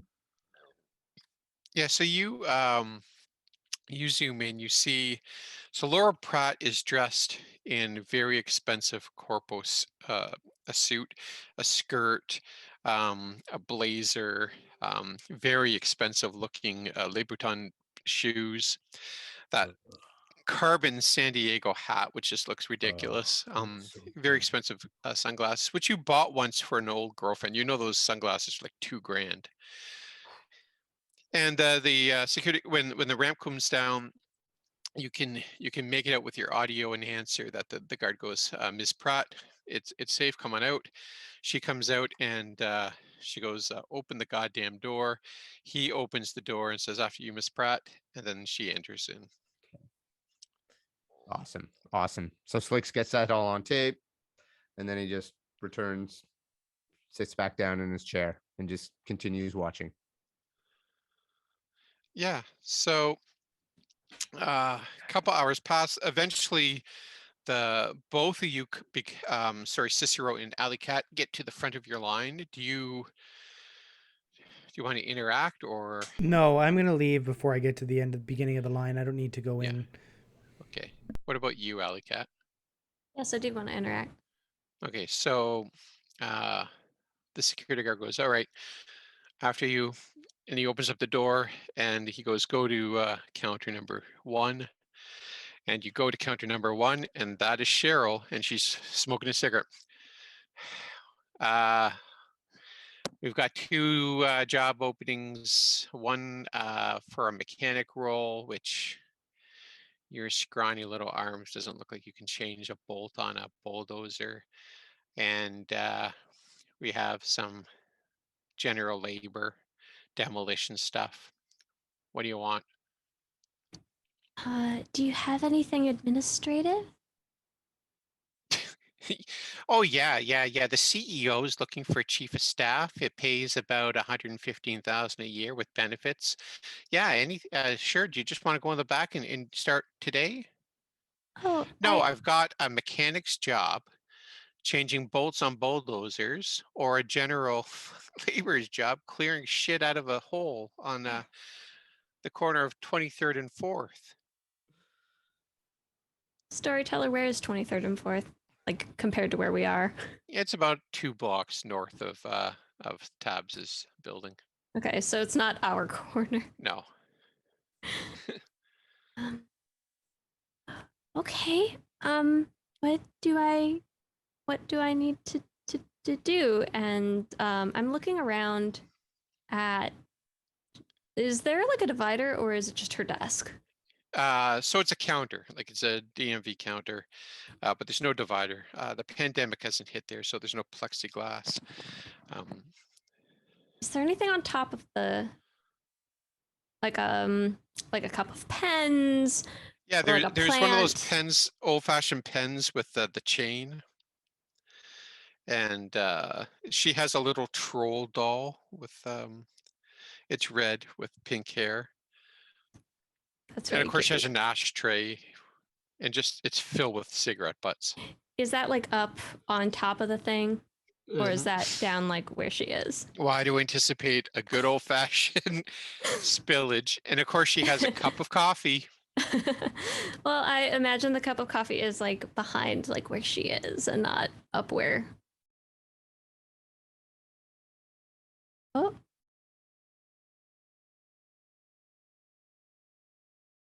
Oh no. Thunderstorm strike. Oh, this Emma. is such a dramatic pause, storyteller. Oh no. That's a great shot of Emma, though, eh? It was Totally. pretty good, yeah. Her hair is Uh, just like swept off to the side there. And... Doing what she loves, making us crazy. I mean, I feel like this is where we could just narrate the rest of our story. Yeah, really. So- Okay. So we find Laura Pratt, and it turns Find out her? she's quite. It was all a misunderstanding. Yeah, Slicks Um, jumps across the roof and takes out those two armed guards, Matrix style. Uh-oh. Oh. All right. Emma lost her power. Oh no. Yeah. Oh, no. I'm gonna steal Laura Pratt's sunglasses. Guys, we don't have to finish. We Yay! can keep this going. We win. Hey, you know what? Who wants to go shopping? Oh, there Yes. you go. Gary, More come on. shopping. I love it. More shopping. More Alley Cat shopping. takes Sister shopping, and it's the worst day of his life. Everything is on sale, Dia. Oh, there's gonna be like a makeover montage. That'll be great. Yes. We're gonna give him pink hair. No. Right. Yes. I'm gonna buy him a tent. No. This is great. And we'll put the tent in the middle of my former sushi shop apartment. Oh, perfect. This is great. It'll be like a sleepover, and we'll all sleep on the floor, eat popcorn, and And watch Clueless. is that what you did at your sleepovers, Chris? That's what I did with my sisters. I had 3 sisters, and we watched Clueless so much. Oh, such a good movie. Such a good movie. And it was funny because they were showing it. Oh, that's just a picture. They were showing it at like a second run theater in my neighborhood, and my sisters and I went to see it, and we didn't realize how much it is like a coming of age for young women and standing up for themselves. Meanwhile, I'm watching it with 3 older women now, but we were all like, oh, this is just a silly, fun, goofy movie. We didn't know how empowering it was. I didn't Yes. realize for the longest time that it was a take on Emma, the book. Yeah. And I was like, oh yeah. Like when I had Right. to read Emma in high school later, I was like, oh, I know Right. this. Oh. Yes. Emma Had- also falls in love with her stepbrother? Weird. I mean, I a mean- step brother's better than a half brother. Yeah, this is very true. And Paul Rudd. I mean, Yeah. how could you not? Oh, Everyone say hi to Argos. Argos. Argos. Emma's power has returned. Oh, great. So she is hopefully going to return soon. Then we're going to do Oh, Felice's this. camera just. It's not so much that Felice's camera went off. I'm just doing some live shit. There Oh, we I'm hearing the go. thunder in And then my I'm capped now. We'll fix is it in great. post. Where is Dia from? This is Boom. amazingly- Boom. There you go. Dia said she's from Tampa. Dia, where are you from? Tampa. Ooh, you're in the thick of it. You're in that thick stew, that Floridian stew. Now from New York originally. Oh, great. Okay. Beautiful. That makes it okay. I mean, yeah. Come on. Even to the 2 Americans, it has to Hey. be better. Hey. Hey. All Like right. all Floridians. So we are going to take a 5-minute break. Emma has gotten power back. And here she is. Yay. Ah. Hey.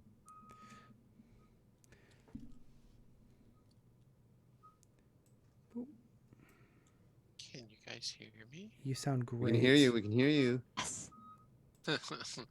That was fun. Yay. It's very fun. We did more shopping, and now Alley Cat is carrying around all her belongings in a shopping cart. Yeah, and we took out the guards and saved Laura Pratt, And and, we're now she's in our possession. Then we're It- done. See, tur- see yeah. you in season 2, everyone. Turns out it was a misunderstanding, and we're all friends now. Yes. Okay. I stole her glasses. Also, ladies and gentlemen, Billy. She's here. Okay. Oh man, all of my my things closed on my main computer. Oh no. Yeah. That's right. Okay. Yeah, it turns out Laura Pratt was Oh Billy. shit, Dia. Holy Damn. moly. Damn.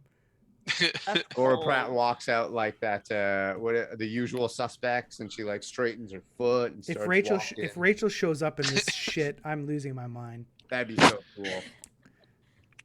Are we live? Yeah, 100%. Yes. We're live. It's been Okay. great. We've been talking to everybody. Two So, breaks so you can get set up. yep.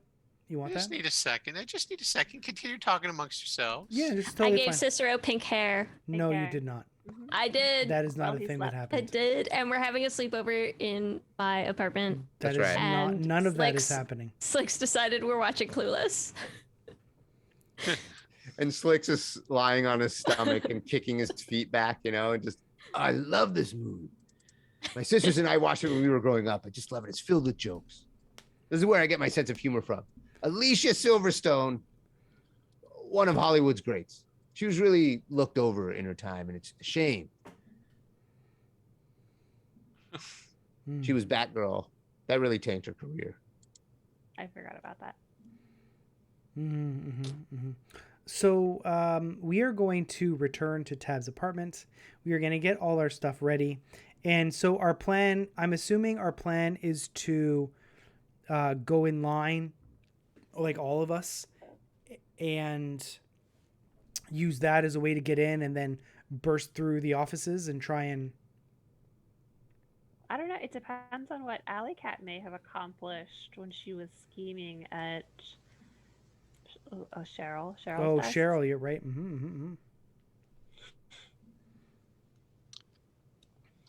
Maybe she stole like a key, or I don't know, really earned the ire of the Reclaim minions.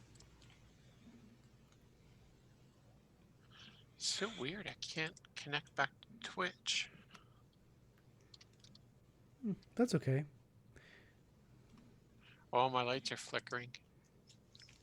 All Uh-oh. right, let's No. see if we can get this puppy done. Yeah. All right. Sorry, everyone. The power went out in Markham. So,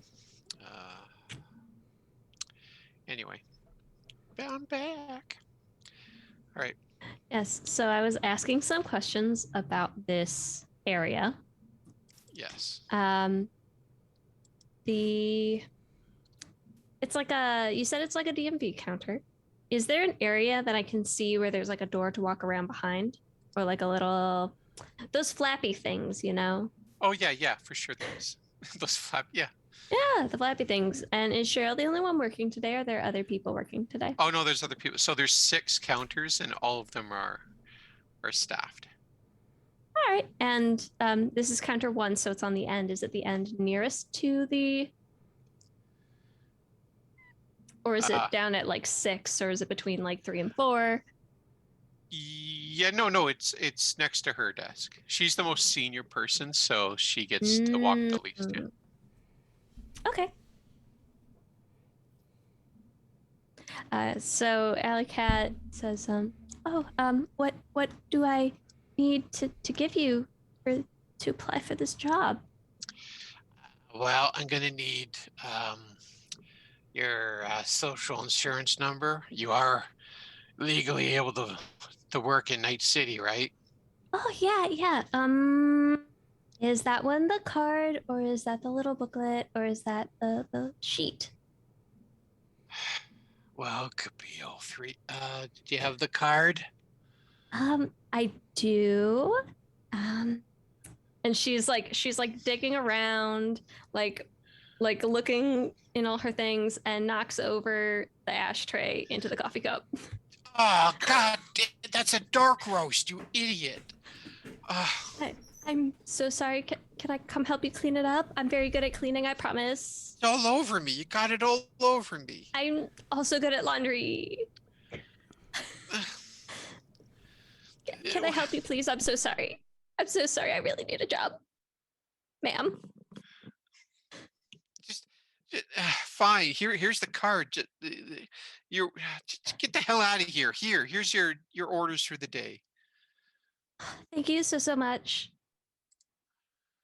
And is it like a printout or something? Oh no, no. Emma! It's a printout with Laura Pratt's personal identifying information. Oh, yeah. And then Slicks jumps across the rooftop into never mind. Oh, Emma! Sorry, everything is so unstable. Like the rest of Talk us. about it. Yeah, so is this episode.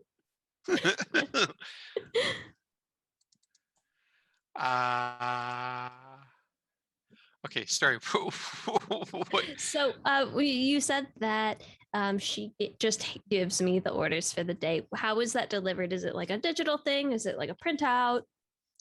Yeah, so it's a one pager. It's like a printed off PDF. There's like just a brief summary of the job and who you're reporting to, and then there's a QR code.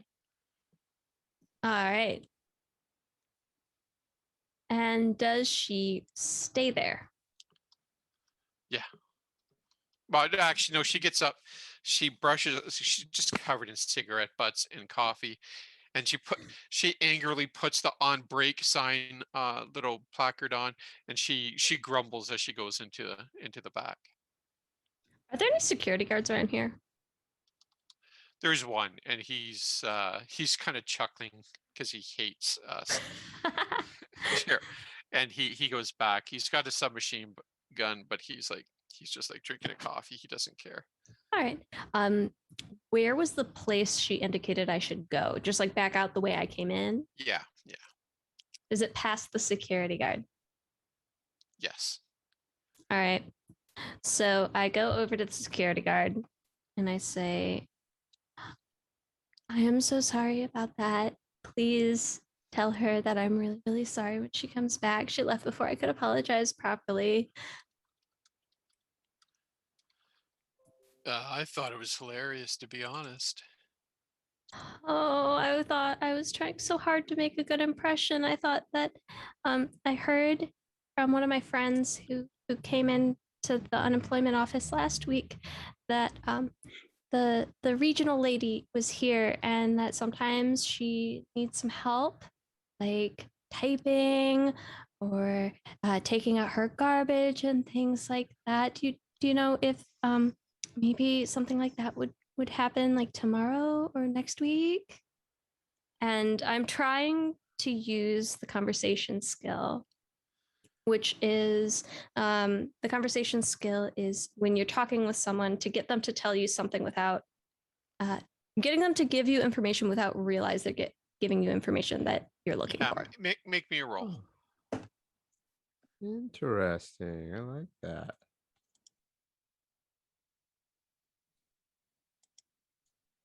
22. Yeah. So as you're saying that, you can see he starts to laugh because of no, not laugh, scoff, because he's like, "There's no way," and then all of a sudden he goes, you can clearly think, "Oh, this might be really, really funny."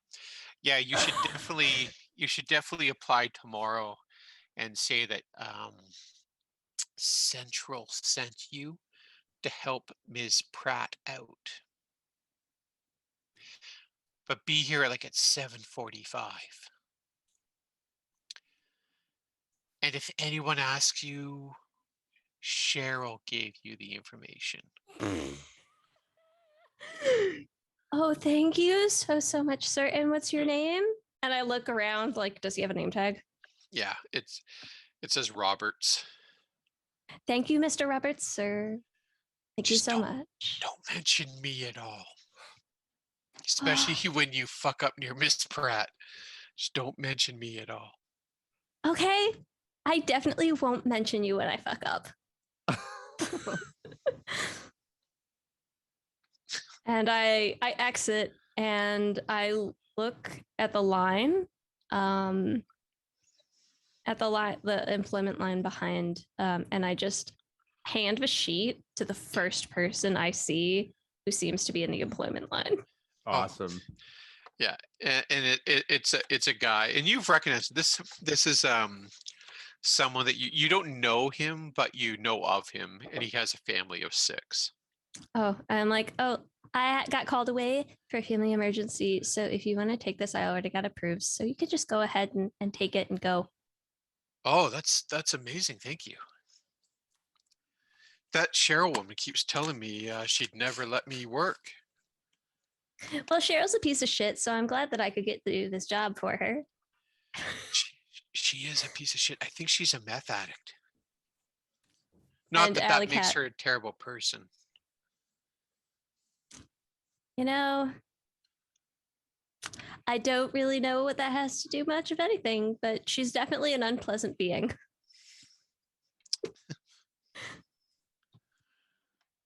And he winks at you and says, "Thanks."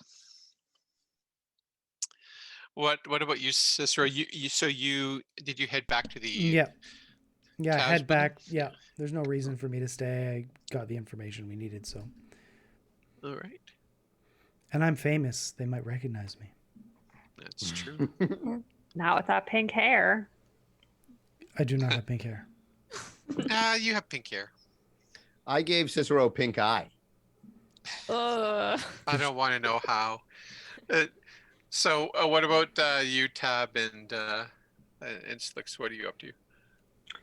I'm probably gonna wait until I see both Cicero and Alley Cat leaving.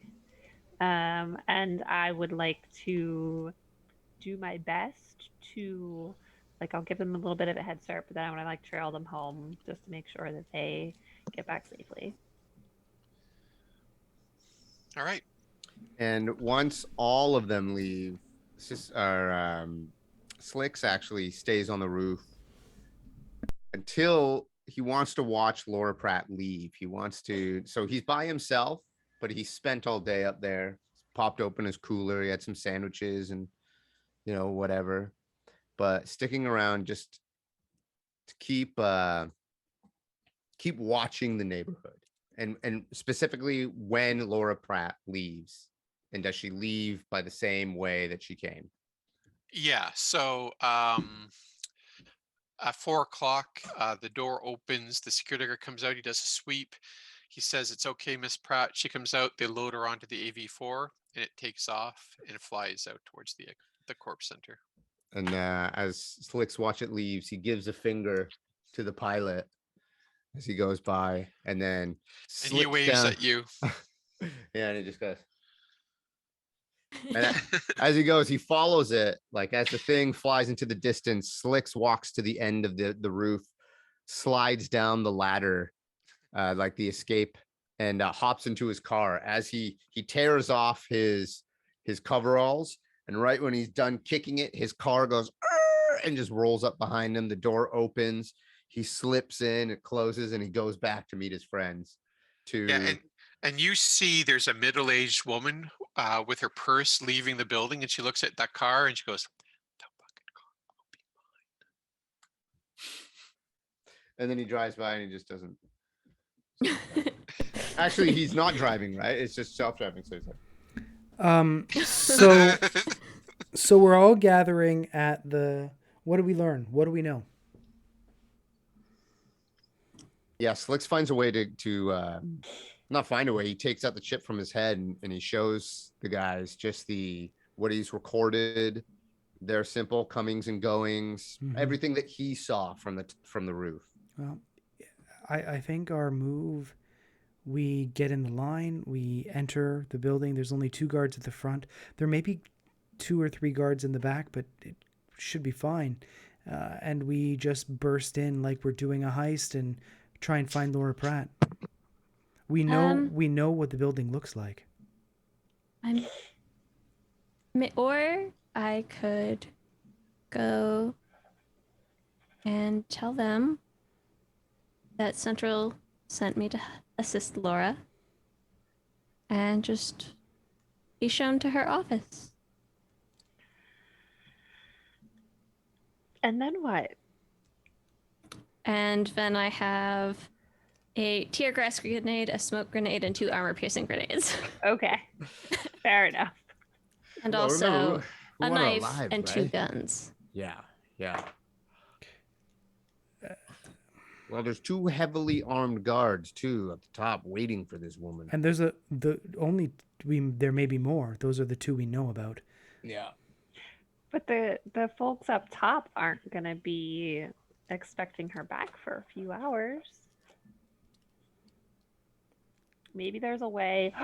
Maybe there's a way that I could cut comms, or like scramble the comm signals so that like if they try to get radioed for help. They stood on the ceiling or the roof, right? Guarding the vehicle, I believe so. That's right. which means that must be guards on the inside. She wouldn't be unguarded, so It's gotta be. They went in with her. oh, got it. Well, they went in with her. Sorry. Yeah. Yes. Hmm. Crap optics again. Sorry. There's a Mhm. delay. I think as an accomplished liar as you are, it relies too heavily on both people not recognizing and your lie being effective to the right people all the way down the chain. Even one failure, and you are likely to either die or be required to take many innocent lives. There's nothing saying that we can't do both. If Alley Cat goes in and uses her central line, we can keep an eye on her from the kibble and employment lines. And once she's in, we could do our best to get the building evacuated. Is there just a fire alarm that we could pull instead of potentially getting ourselves arrested? You know, I have 4 old gas masks and a bunch of these sleep grenades. I mean, I could toss down some sleep grenades. We could throw on those gas masks and then get that woman out of there. We could also, now that we know where she enters the building, we could set something up at the entrance of the building overnight. True. We have so many options. We Let's do them do. all. So many options. Yes, and also Cicero, I appreciate your compliment for my talent for lying. I do appreciate it, even though you think I'm going to die. I'm not saying you're going to die, but the chances of your death are quite high given one failure at any point in the chain. It will likely result in your death. I mean, this is coming from the person whose main plan was bust through the door and start shooting. All of us together is 4 guns as opposed to 1 gun. And some grenades, but of course grenades used indiscriminately will cause innocent deaths, as I mentioned, etc., failure down the chain, blah, blah, blah. Such a bright, shining ray of optimism. We love you, Cicero. I'm well You're a known realist. for my overwhelming positivity. Are you? Yes, Are you though? generally. Generally, I say. I'm And I'm the good liar. I'm the liar. One might say I'm a font of inspiration. Hmm. Awesome. I totally got that, Cicero. That was great. You're welcome. Either way, I think we should be there at 7:45 tomorrow morning. All right, let's do it. Do you think if we arrive early enough, before 7:45, we would be able to dissuade people from lining up? I mean, Maybe. Slicks could pay them not to line up. You know what? We need some work done down at the building in the neighborhood, cleaning up all that rubble. I could send them to the foreman there, Mm-hmm. clear that out. You guys still got all that old kibble that you took from the bozos? Oh God, that That would be like 4 months old. I mean, it's kibble. It's It is- kind of That's true. It is kibble. give that to the line. I also just checked these gas masks. I thought they were of old U.S. presidents, and we could go in there guns blazing, but they're actually old Canadian prime ministers. So it might be better to go in there Politely. slow and boring. You know. Let's do it.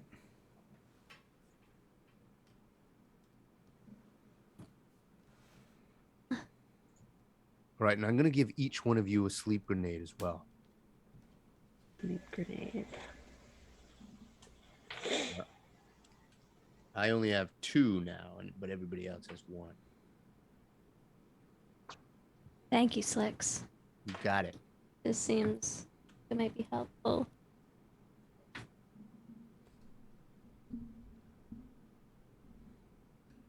I think that's a good idea, though. Alley Cat goes in, says, I mean, you got this information from one of the guards. That's got to be something. Mm. You go in, you get close. Was it Cheryl or Claudia? Our friends Cheryl and Claudia. Which one of them was the person who was a corp? I think it's Claudia. And they're missing, right?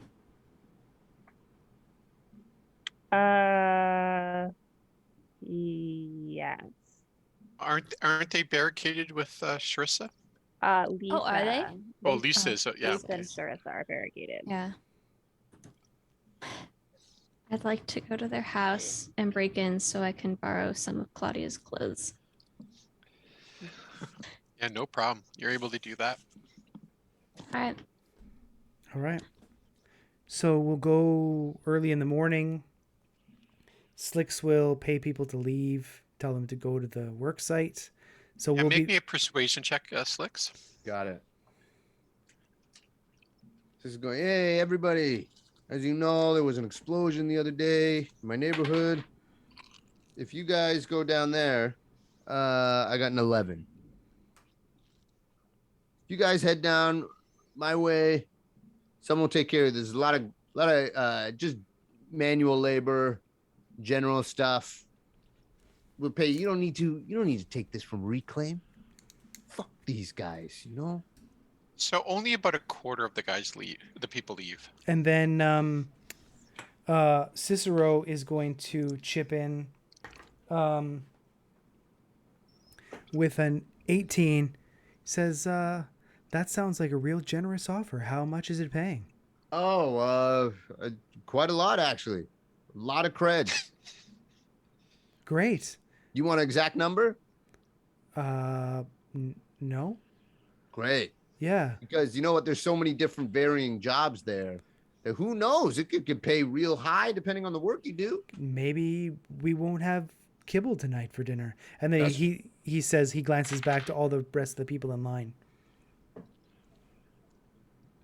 Okay, And then Slicks turns with a 17 roll and goes, it'll be the best day's work you've ever done. yeah, and the rest of them go, you know what? Sounds a hell of a lot better than slugging bricks over on 24th. So they stop you on the back, Slicks, and they head over to Tabs. Hey, thank you, Cicero. Thank you so much. Always bringing it. Did you bring that samurai sword that I gave you? No, it's a bit too obtrusive for our stealth mission. I only have some words to share with my enemies. Context and subtext. Awesome.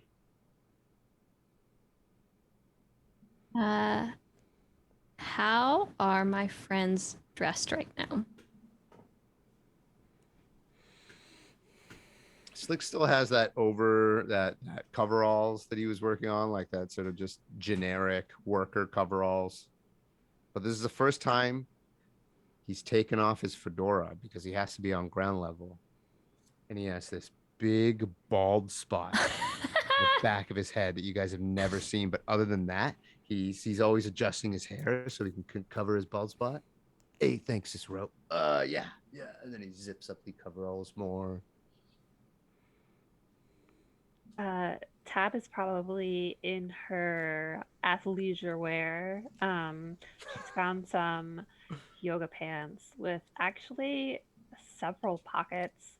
She's got running shoes, layers. Like she's got like a tank top and then a t-shirt and then like a zip up hoodie and her messenger bag, and a pair of sunglasses that look suspiciously like Laura Pratt's, but they're clearly cheap knockoffs. It must be the future if yoga pants have pockets in them. Right? Several pockets. Yeah. Pockets that will hold an entire agent. Wow. Living the dream. How about Cicero? How's Cicero dressed? Cicero's Yeah. dressed as normal. What's normal for Cicero?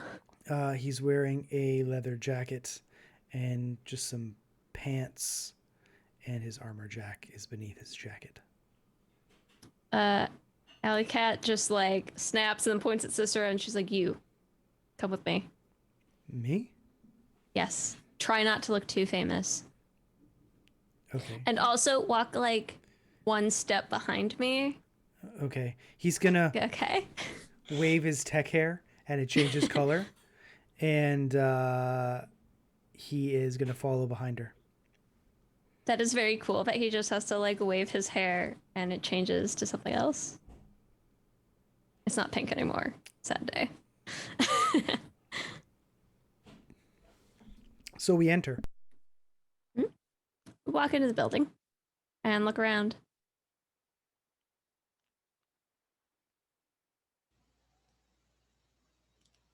You're muted. Sorry, my Wi-Fi cut out there for a sec with Oh. the storm. Do my best. What what are you doing? Alley Cat and Cicero are walking into the building. All right, so you walk into the sort of the public area of that building. You see the 6 counters. There's Cheryl. She looks at you and she goes, "Oh, fuck. No. And you can see that Roberts is kind of chuckling to himself. And she goes up, not to Cheryl. She goes to Roberts and says, "Good morning." What? You said to come in at 7:45. Who told you? No, I went up to Roberts and said Oh. this. Yes. Oh, Robert, I thought you said Cheryl. Yes, Sorry. yes, yes. There. He goes, I thought I told you, leave me out of this. Who should I speak to, Cheryl or one of the other people? Cheryl really hates you. Yes, she does. That's fine. Talk to the other guy. I forget his name, Ramirez or something. I don't know. I forget what his name is. Sure. And I look. Which one is like? Which number is he in the 2? Yeah. All right. So I just walk up to Ramirez, completely ignoring Cheryl, pretending she's not there, and say, "Good morning. I have a 7:45 appointment with Laura Pratt." Name? Caitlin. I don't have a Caitlin here. No? And I look at Cicero and I'm like, I thought I told you to make the appointment with Laura. I did. Well, then You're- I turn back to Mira's. Well, clearly the problem's on your end then, if my assistant did in fact file this appointment. I don't have anything from a Caitlin. I'm telling you. Look, Central sent me here to help her deal with her little problem. If you could just point me in the right direction, my assistant and I get out of your hair and into hers and help her fix her problem. You know Central which problem. Central sent you? But I don't have any. Okay. It's for Miss Pratt. Yeah. Okay. Upstairs, second floor. end of the hallway. Then you enter. There's double doors, and then there's a long hallway that leads to her office. Don't tell her that I didn't know you were coming. Yes, of course. Thank you so much. Yeah. If And anybody asks, my name is Cheryl.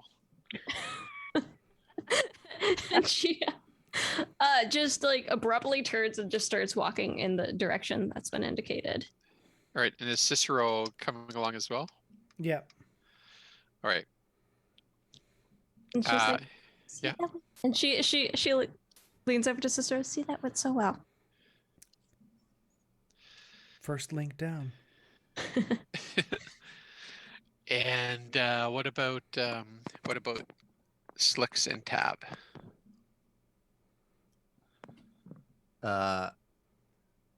Slicks's idea is that he's going to use his charm, and he goes straight to Cheryl and sits down.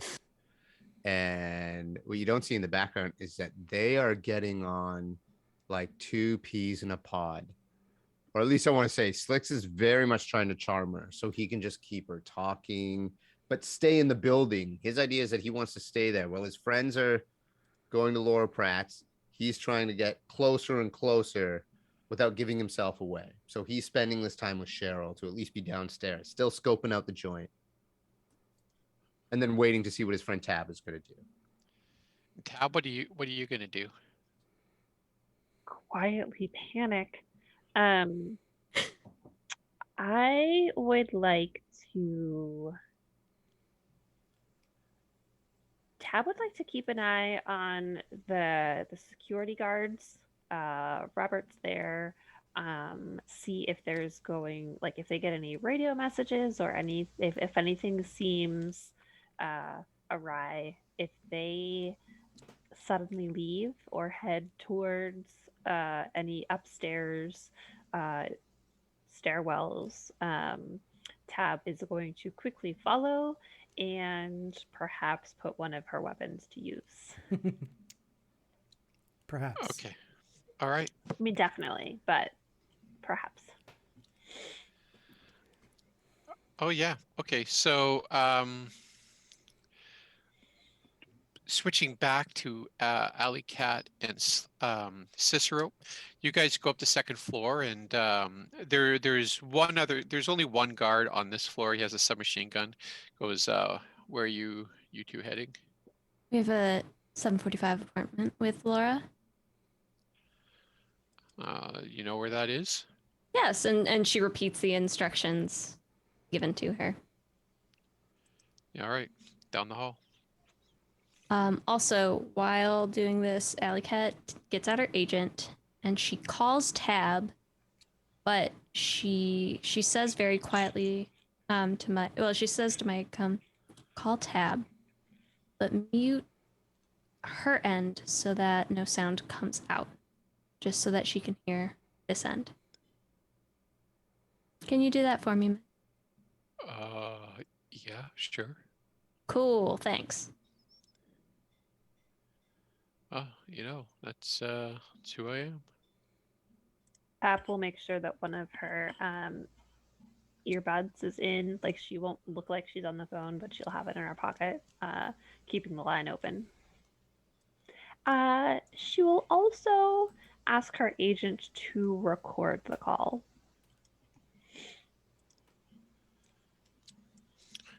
Okay. And Slicks, you're staying down with at Cheryl's counter? I'm going to stay down at Cheryl's counter because she was the farthest one, right? She's the closest to where the party is going, as in like Cheryl's closest to the door or the stairs that they had just gone up. Yeah. Okay, great. Yep.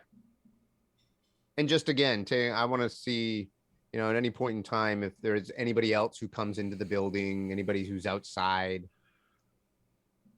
I mean, because you cleared everyone else. It's remarkably quiet. And Robert's like, right. This is weird. Like, where the hell is everybody? Hey, I'm here. Ain't that enough? And then he just starts charming Cheryl. Like, God, you're beautiful. all the while, there's this shot where whenever he leans back, he puts his hands in his pocket, and in his left pocket, he has one sleep grenade just waiting, and his thumbs kind of fiddling with the pin. Oops. All right. Oops. So 8 o'clock comes and you can hear the noise of the AV4 up on the ceiling. Cicero and Alley Cat, you walk down to the end of the hall, and then there's two double doors. And this hall is, I mean, it's about 10 feet long, and it's like metal, like coated in metal all around. And you get to some sliding solid doors. They open up, and there's a woman sitting behind a desk. And she goes, "Can I help you?" Is it Laura Pratt? No, it's there's doors behind her. Okay. This looks like So- a receptionist. Yeah. Sure. There was so much venom in that. Is it Laura Pratt? Yes. Good morning. We have an appointment with Laura. First thing, Name? Caitlin. I don't have a Caitlin.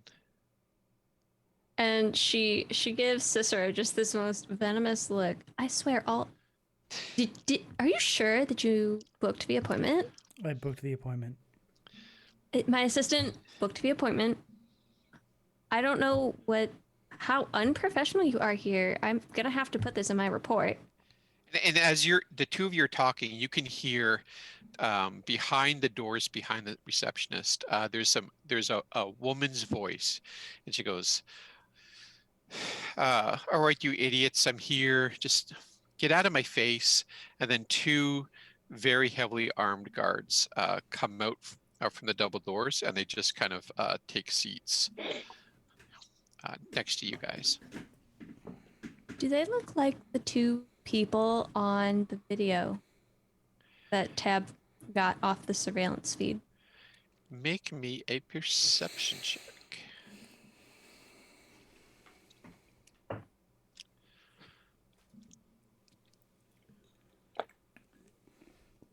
$21. They sure do. Well, shit. Ah, well, shit. Alley Cat does not know how to communicate this to Cicero, so she does not. She just holds it in her heart, terror, with the rest of her terror.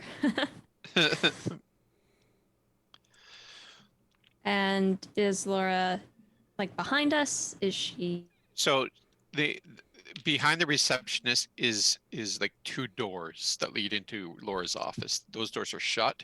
The two security guards are sitting in chairs on either side of the door. You're in a small little love seat across from the receptionist. And the guards are kind of looking at you. The receptionist says, just take a seat. I'll figure this out." And she goes, she stands up and walks into Laura's office. And then you can hear a voice. "I don't know what the hell you're talking about. I didn't." And then she goes, "Just a sec, let me just," and then you can see that there's a red light pop on a camera. She goes, you can hear a voice goes, "Holy shit." And then you hear like a bump, and then like an alarm goes off. Beep, beep, beep. And the two guards, they stand up, they look around, and you hear a voice going, "It's them in the love seat." And the guards, and then we'll go to initiative. Oh.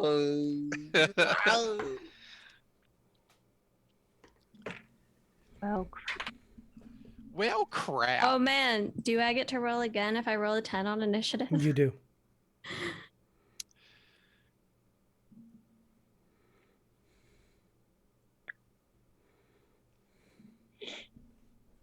I got 13.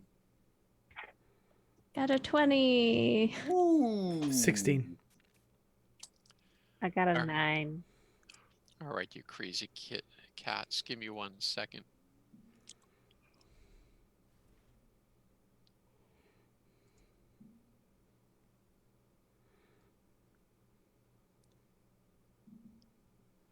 Editing for time. Editing for time.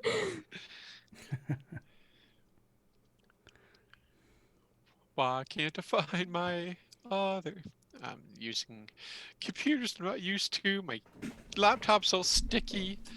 Oh, guys, I'm not doing well. Oh,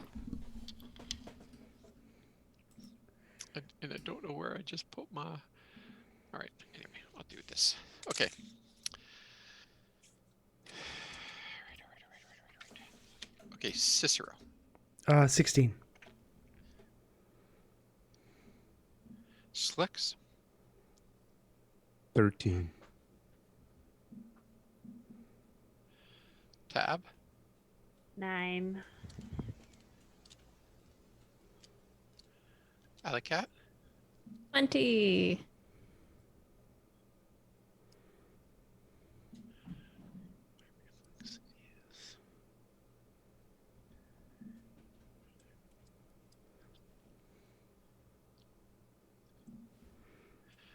All right, Alicat, you get to go first.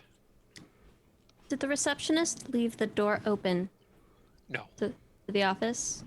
How far is the door to the office from me? So the desk is about 2 meters about a meter in front of you, and then the door is another meter behind you. The guards are about 2 meters away from you on either side of that door. All right. Then I want to take my heavy pistol out. Yeah. And I will warn you, they are wearing armor, Jack. I would imagine so.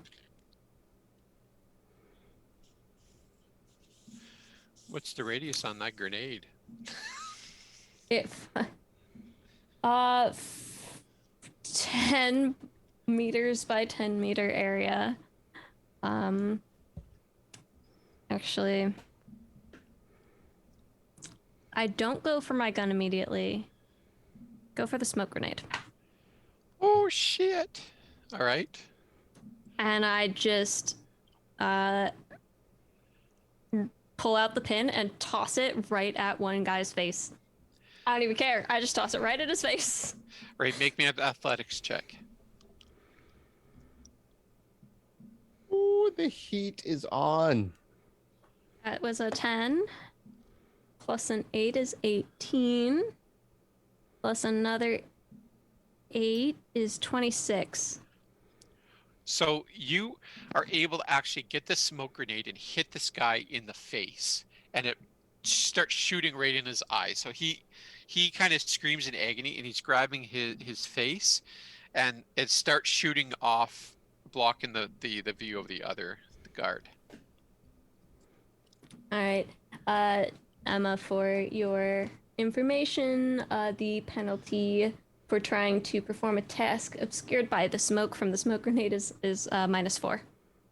Okay. Cicero. Okay. What, That's a great question. I don't know. Things have gone to shit. Things have gone to shit. All right. Well, so that is 4 to their. I'm gonna shoot this guy, the non-blinded guy through this smoke. I'm gonna use context, so I'm only gonna take one shot, and we'll see how it goes. 4, and I missed. All right. Wait, yes, I missed. I needed a 5 or better. Okay.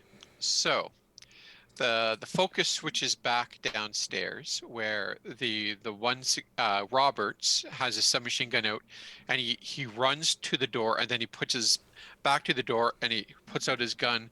He's like, "Nobody move." The upstairs, the one security guard just like wipes his face, and he composes himself. He unstuns himself, and then the other one takes out his gun and he fires it at Alley Cat.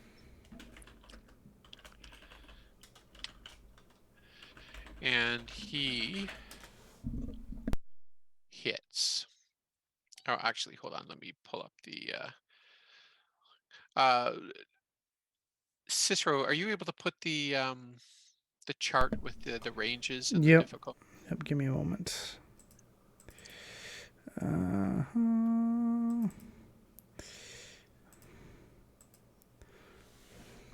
What's up?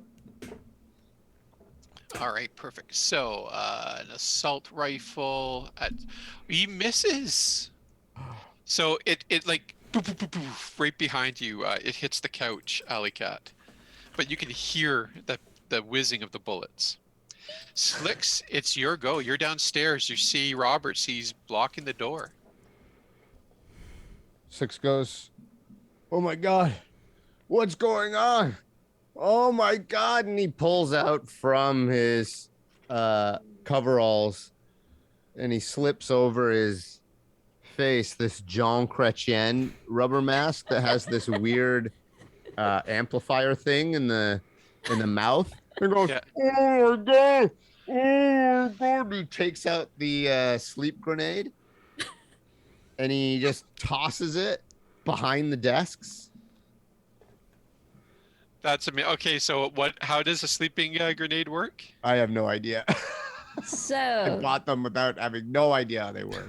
anyone meet who's hit by this attack must instead attempt to beat a DV13 resist torture drugs check. By the way, this Anyone- is what looks like right now. That's right. Anyone who fails is now prone and unconscious for 1 minute or until they are woken by taking damage. Okay, One minute. Better than nothing. I'm better than nothing. 1 minute is a pretty damn long time. So, sorry, what was the DV? 13. 13. And sorry, what kind of DV is it? Resist torture and drugs, Good which Lord. is willpower. Yeah, I see that. Okay. So And you say- Cheryl and Roberts are rolling against this. So Roberts fails. He falls asleep. Yeah. So does Claudia. Oh, and Claudia, yeah. What's the sorry? Cheryl? What's the D? Or yeah, sorry, Cheryl. What's the DV again? 13. Ramirez surprisingly doesn't. He just like, what the fuck is going on? And then the other 4 employees.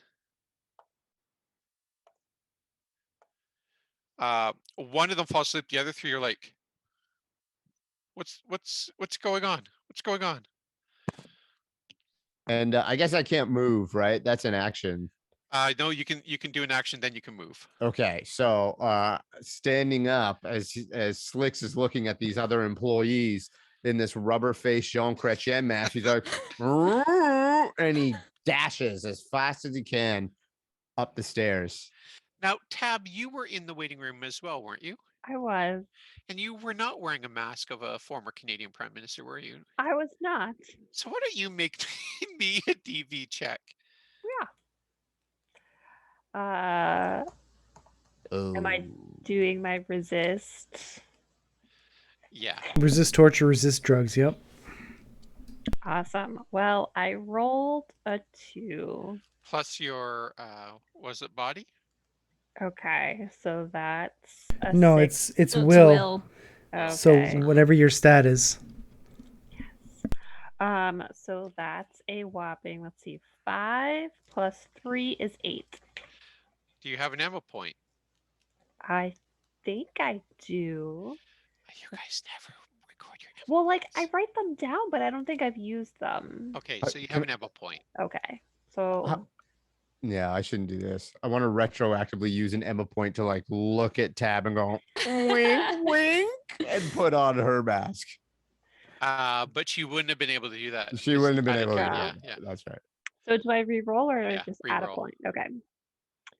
Come here, dice. Do better this time.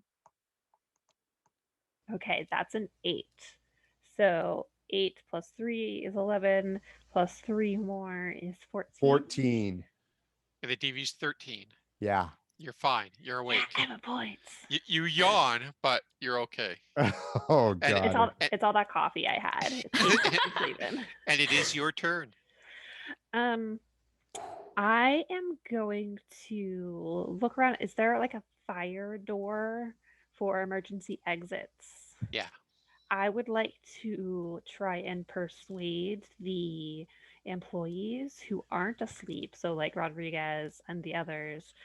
Oh, come on, let's. Oh my god, and like try to be like concerned bystander, and get them out the emergency door. Yeah. Do you want to make a persuasion check? Absolutely. Bum, bum, bum. That's the third 2 of a night, but I'm pretty good at being persuasive. Oh no, I'm not. I'm pretty good at being perceptive. How's a 9? You know what? It's good enough because these Okay. guys don't need a lot to be persuaded. So they run out that door. Okay. And I would like to. I have zip ties in my bag. I want to try and zip tie the door closed behind them. Yeah, no problem. Okay. All right. Back up the top. Alley Cat. You have the 2 guards there. I want to kind of crouch down as low as I can and go over to the door to Laura Pratt's office. Okay. Make me an athletics check.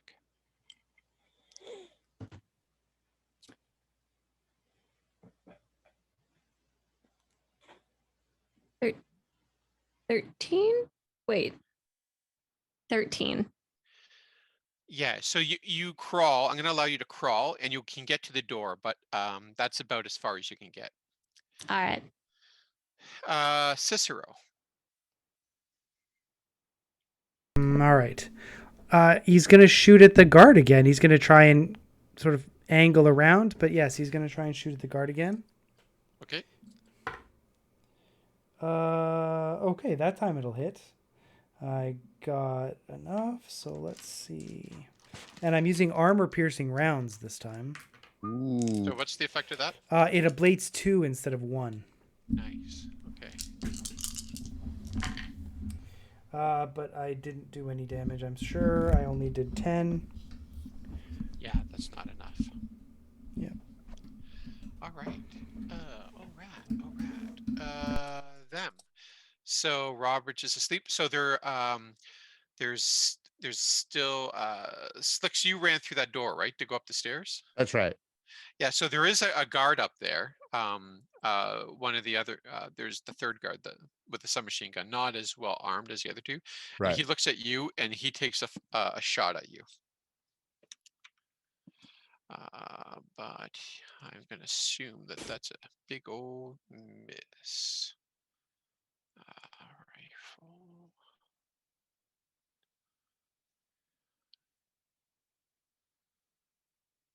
Rifle. What skill does submachine guns use? Handguns. Handguns. Perfect. So that's a 16.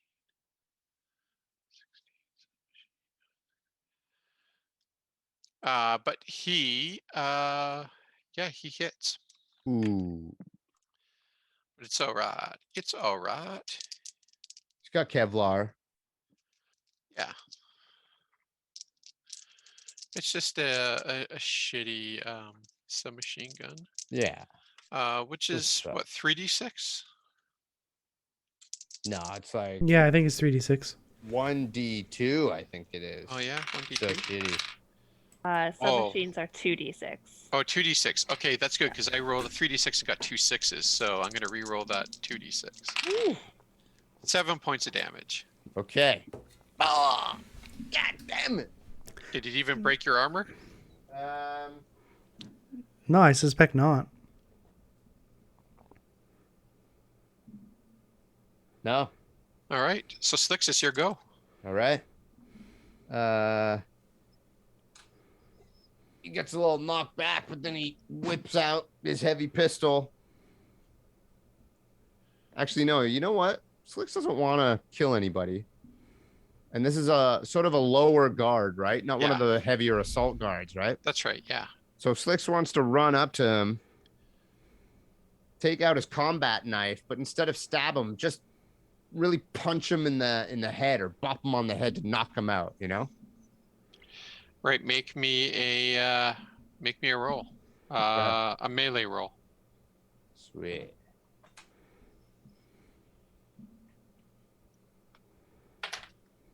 Ooh, wow. 23. So you hit him. Roll 2d6 damage. Okay. 6. 2 6s. So you get to roll both of those again because 6s explode. 4 and 3. So 19 points in total. Ooh. So yeah, you knock him really hard. He bangs his head and goes, "Oh man, that hurts!" And then the gas comes up the stairs and knocks him out. And he's like, "Oh man, that Uh, hurts." And he's looking at yeah. John Chrétien. What the? Oh gosh, my grandfather voted for you. Boom. And then drops. Okay, Tab. Yeah, I've escorted everyone out of the door, and so Yeah. everyone else on this floor is asleep. So I would like to head up the stairs that Slicks has gone up. Yeah, are you putting on a mask at all, or? Oh, do I have a mask? Yeah, I Did believe Slicks Slicks hand gave them everyone. out? Yeah, Slicks Okay, yeah. Slicks gave everybody. Then, like a responsible adult, I will put on my mask before assisting others. Yeah, and you look a lot like Justin Trudeau. Oh, I mean, I know who that is, so I'll take it. All right. And you run up the stairs. You see Slicks standing over a guard. Conquering man on a snipe- head. Yeah. And I would like to pull out my shotgun. All right. There's the gentleman who was not afflicted by alley cats, the one, not the one that got hit in the face, but the other one. I'd like to aim at them. Well, they're down the hallway behind. Like there's a door because there's the Oh, there's hall. still doors. Yeah, you have to go Okay. down the hallway, then go through that door, then another hallway, and then. So But many doors. yeah, but the both of you, you and Slicks can hear noises coming from downstairs. Like, there's an attack upstairs. Go, go, go, go, go. Team 1, go. Oh, well, in that case, is there? I would like to find a way to reinforce this door that I've just come through. So the door that you went through downstairs was at the Mhm. base of the stairs. It's just like a glass door. Mhm. You guys are in an open hallway. Well, shit. Who planned this building? All right, and then instead of that, I will take up a defensive position. I'll lay on my stomach army style with my shotgun, and whoever comes through that door or up those stairs, I would like to take aim at. Yeah. You can kind of see downstairs, and you can see that there's 6 SWAT team. Yeah. Okay. You could still do. You only use about half your movement to get up to the top of the stairs. You could get about halfway down the rest of that hallway if you want. Okay, yes, I would like to do that, and then take up a position to just open fire when they come on up. All right, Alley Cat, you are at the base of. Oh, I didn't do the two other guards, did I? The first one takes a shot at Cicero because they don't see Alley Cat, and that guy hits. Okay, what did he get? Oh yeah, sorry. I'm looking. I rolled a 18. Well, wouldn't he miss because of -4? You're right. You're right. He missed. Ooh, nice. And the other guy doesn't even get that. So, so they both fire off at you but miss, tearing up the couch. The couch has like foam flying everywhere. Alley Cat, you're down on the ground. You can see muzzle flashes ahead of you.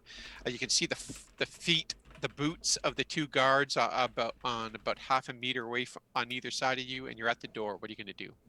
I want to open the door and see if Laura Pratt's inside. So you open the door, and it's a beautiful office. Not a huge Mhm. office, maybe 6 by 6 meters. Cool, There's a great, big desk. perfect. You see the receptionist cowering, and she's kind of sobbing. She's like sitting, hiding behind the beside the desk. And you see a bookcase that's kind of slid open, and then there's a metal door. Of course And she has a receptionist safe. goes, "She's in the safe room." That's a little bit much for the regional director. Oh, line of the night. And I look at her and I say, maybe not for long. And I throw one of the armor piercing rounds in the office and close the door behind it. Okay, so you're tossing the grenade into the room. The Mm-hmm. receptionist is there, and you shut the door. Yep, I did. Okay, all right. Roll your first roll your athletics.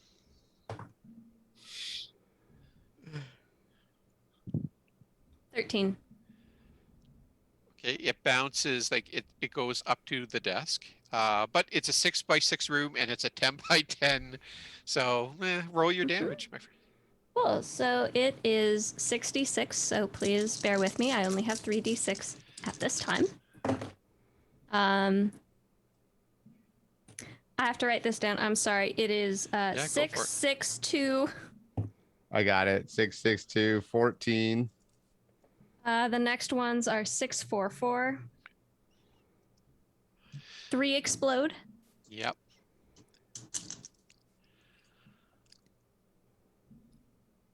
Six, 6, 1.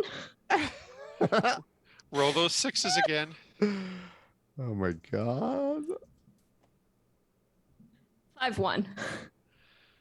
Holy shit. What were the last three?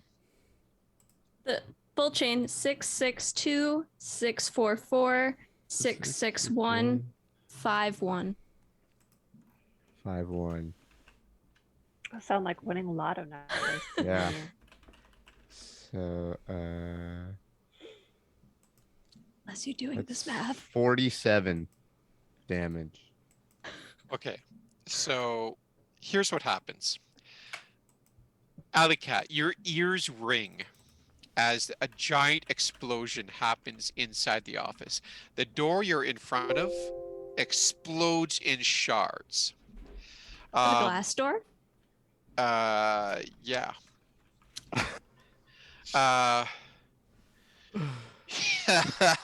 You are blown back into the desk.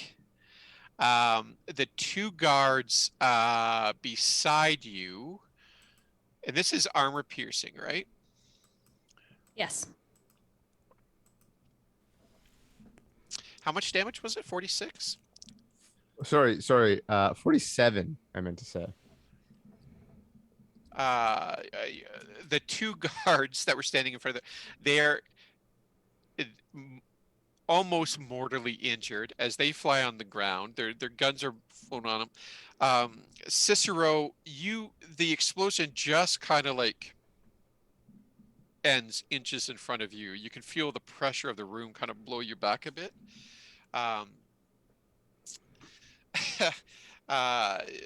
The smoke clears. But Feliza, I'm going to say that you took some damage on this as well.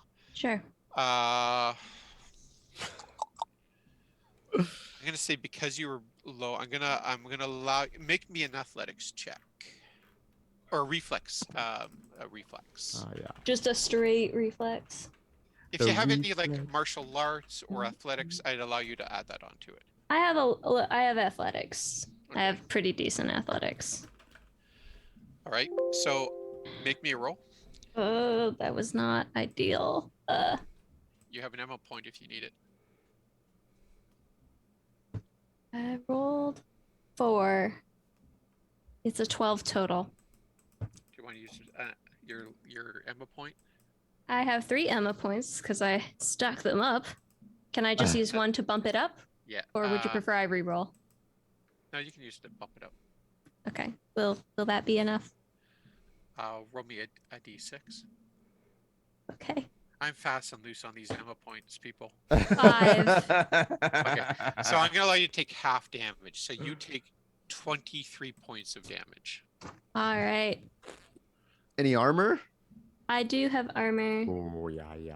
It's a bladed by 2, by the way, because it's armor piercing. Yes. Ah.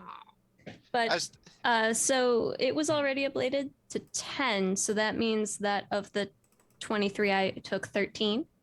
Is that how that works? yeah, Okay. Amazing. kids in your music. Cicero, the smoke clears, and you can see that, like the guards are writhing on the ground. They're severely injured, almost mortally injured. There are pieces of the receptionist all over the place. A hand here, a foot there. And the door to the safe room is off its hinges. And you hear, I'm going to just cheat on initiative for a second. You see behind you, Tab halfway down the hallway, Slicks at the end. Slicks, you see 6 SWAT team guys starting to run up, come to the base of the stairs. I'm going to give you an opportunity to act. You can. What do you want to do? Immediately throw my next sleep grenade. I will tell you they are wearing masks. Shit. You could probably make it to the office. Both of you can make it to the office. I was just gonna say, yeah, that's immediately. Slicks pulls out the grenade, looks at the mask, goes, shit, and then looks at Tab, come out, and then he just darts for inside. So Cicero, you see your 2 friends bolt into the office. You can see 6 heavily armed SWAT team guys come up to the top. They can spot you guys. They're bringing up their weapons to bear, and they're marching. They're double marching down the hallway. What are you guys going to do? I recommend panicking. So there's I 6. don't. There's 6 of them. Yeah, make me a perception check. Okay. 20. So you notice that in the hallway, the metal-lined hallway into Laura's office, there are 2 panic doors. Okay. And there is like an emergency. Okay. Cicero's gonna walk forward, and he's gonna I guess he's just gonna get between sort of the panic doors. And so has Tab come past him now? Yeah, both Tab and Slicks are now into where the receptionist's desk was. Okay. The desk that Right. the cat is now Okay. lying prone underneath.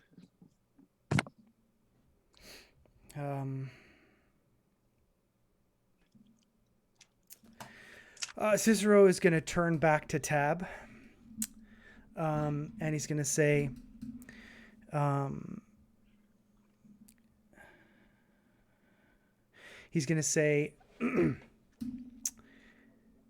when you find Billy, tell her that I never would have stopped looking for her.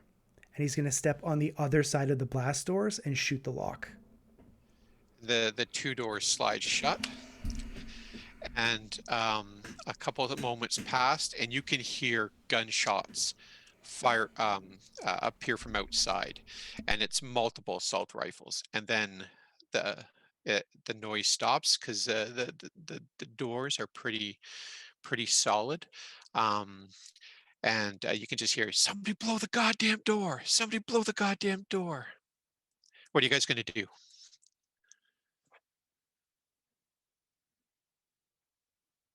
It's like, come on, shit, come on. And he picks up Alley Cat or as much as he can. Is she prone? Is she unconscious? Yeah. She's not unconscious, but she's prone. Okay. We have to get her.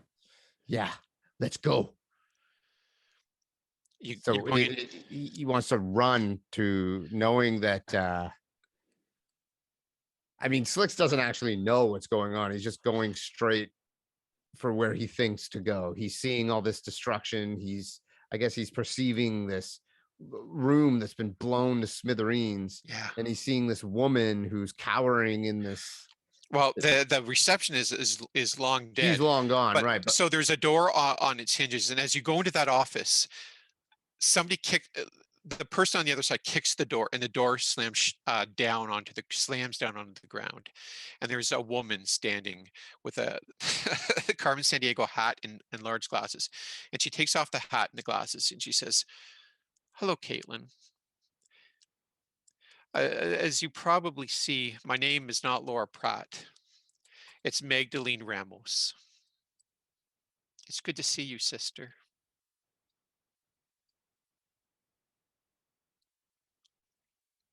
Cicero doesn't, or Slicks doesn't know what's going on, so he takes out his gun and he just holds Max. it.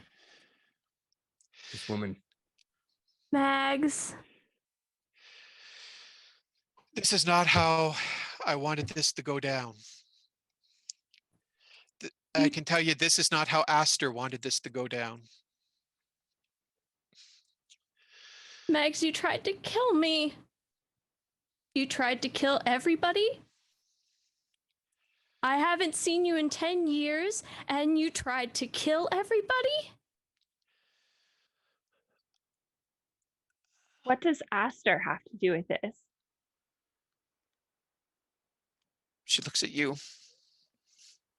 You know Aster? You know my wife?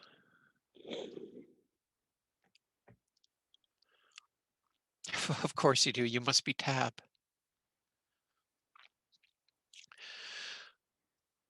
I can tell you we don't have a lot of time here. So those guys are going to break down that door pretty quick, and then we're all going to be dead. Yeah, you better call off your guards.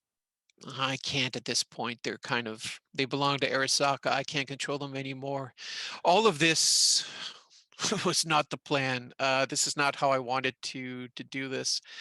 And she puts up her hand and goes, let me just hit this button. I promise you. Don't touch anything. I just want to show you something.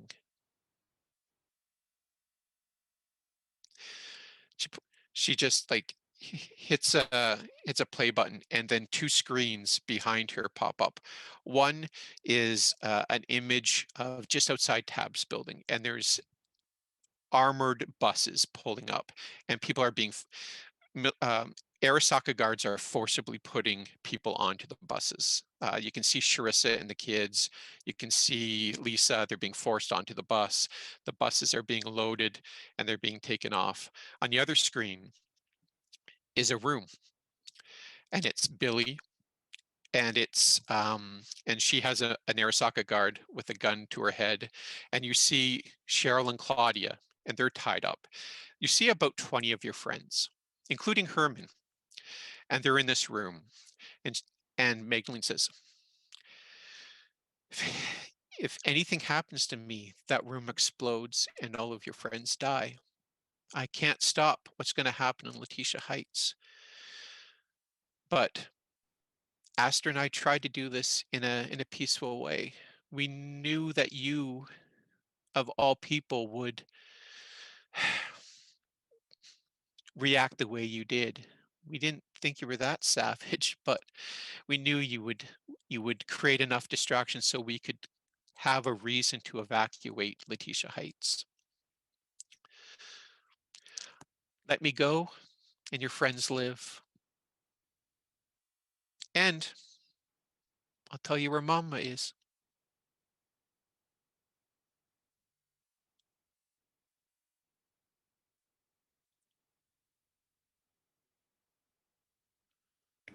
Alley Cat reaches out. She puts her arm on Slicks's. She puts her hand on Slicks's arm. She says, "Sister didn't die for us to let her blow Billy up."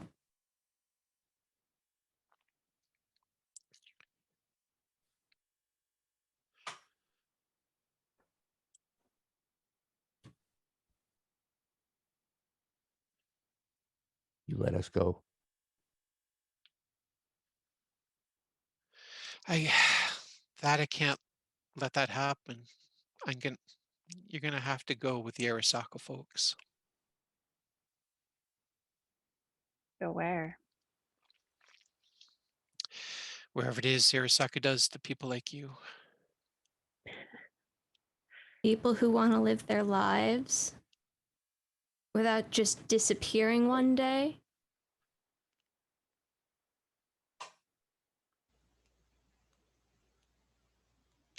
And at that moment,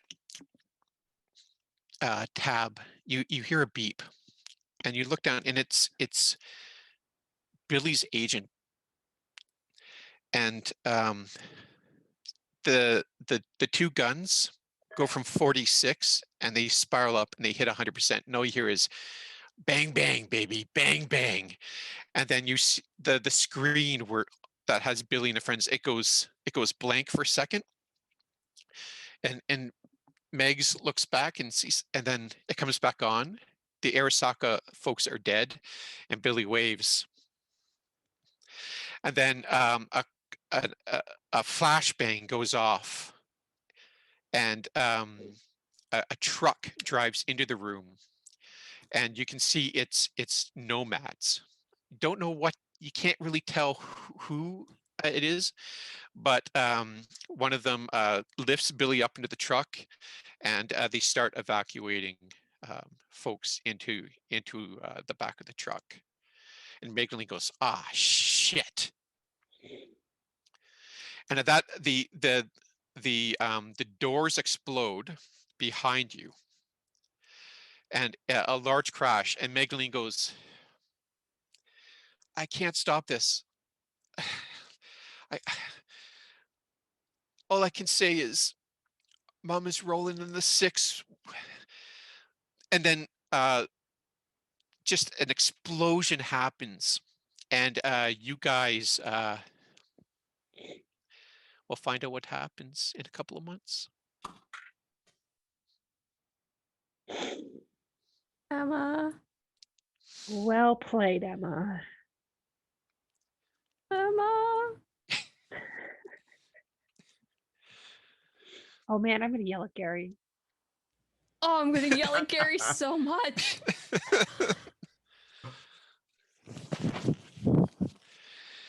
And that is season 1, my friends. Thanks for tearing our hearts out and stomping them to bits.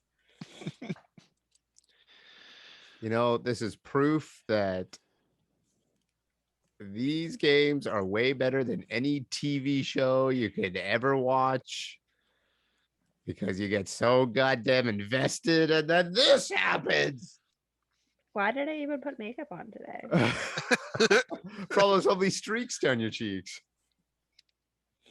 It's very emo. Yeah. Holy. Well, thanks for watching. Thanks for having me, guys.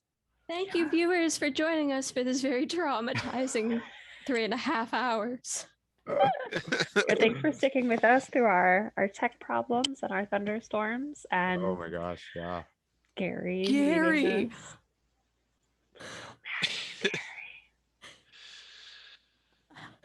Oh, well, that was great. That was pretty great. So, yeah. Now we're just gonna sit and think about what you've done to us. Yeah. Thank Well, you also, Emma, as our storyteller. What a ride she's you, given Emma. us.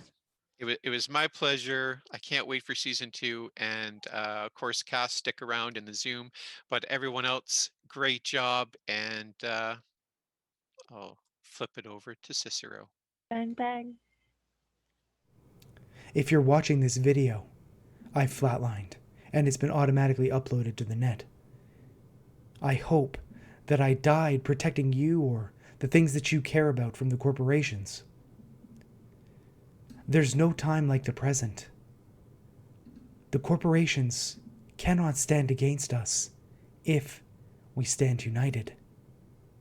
That is my final wish, for you to recognize that your hope is not their commodity, that your lives are not their trade goods. You have power. I've been Cicero, and I've been Edward. Good night. See you again soon.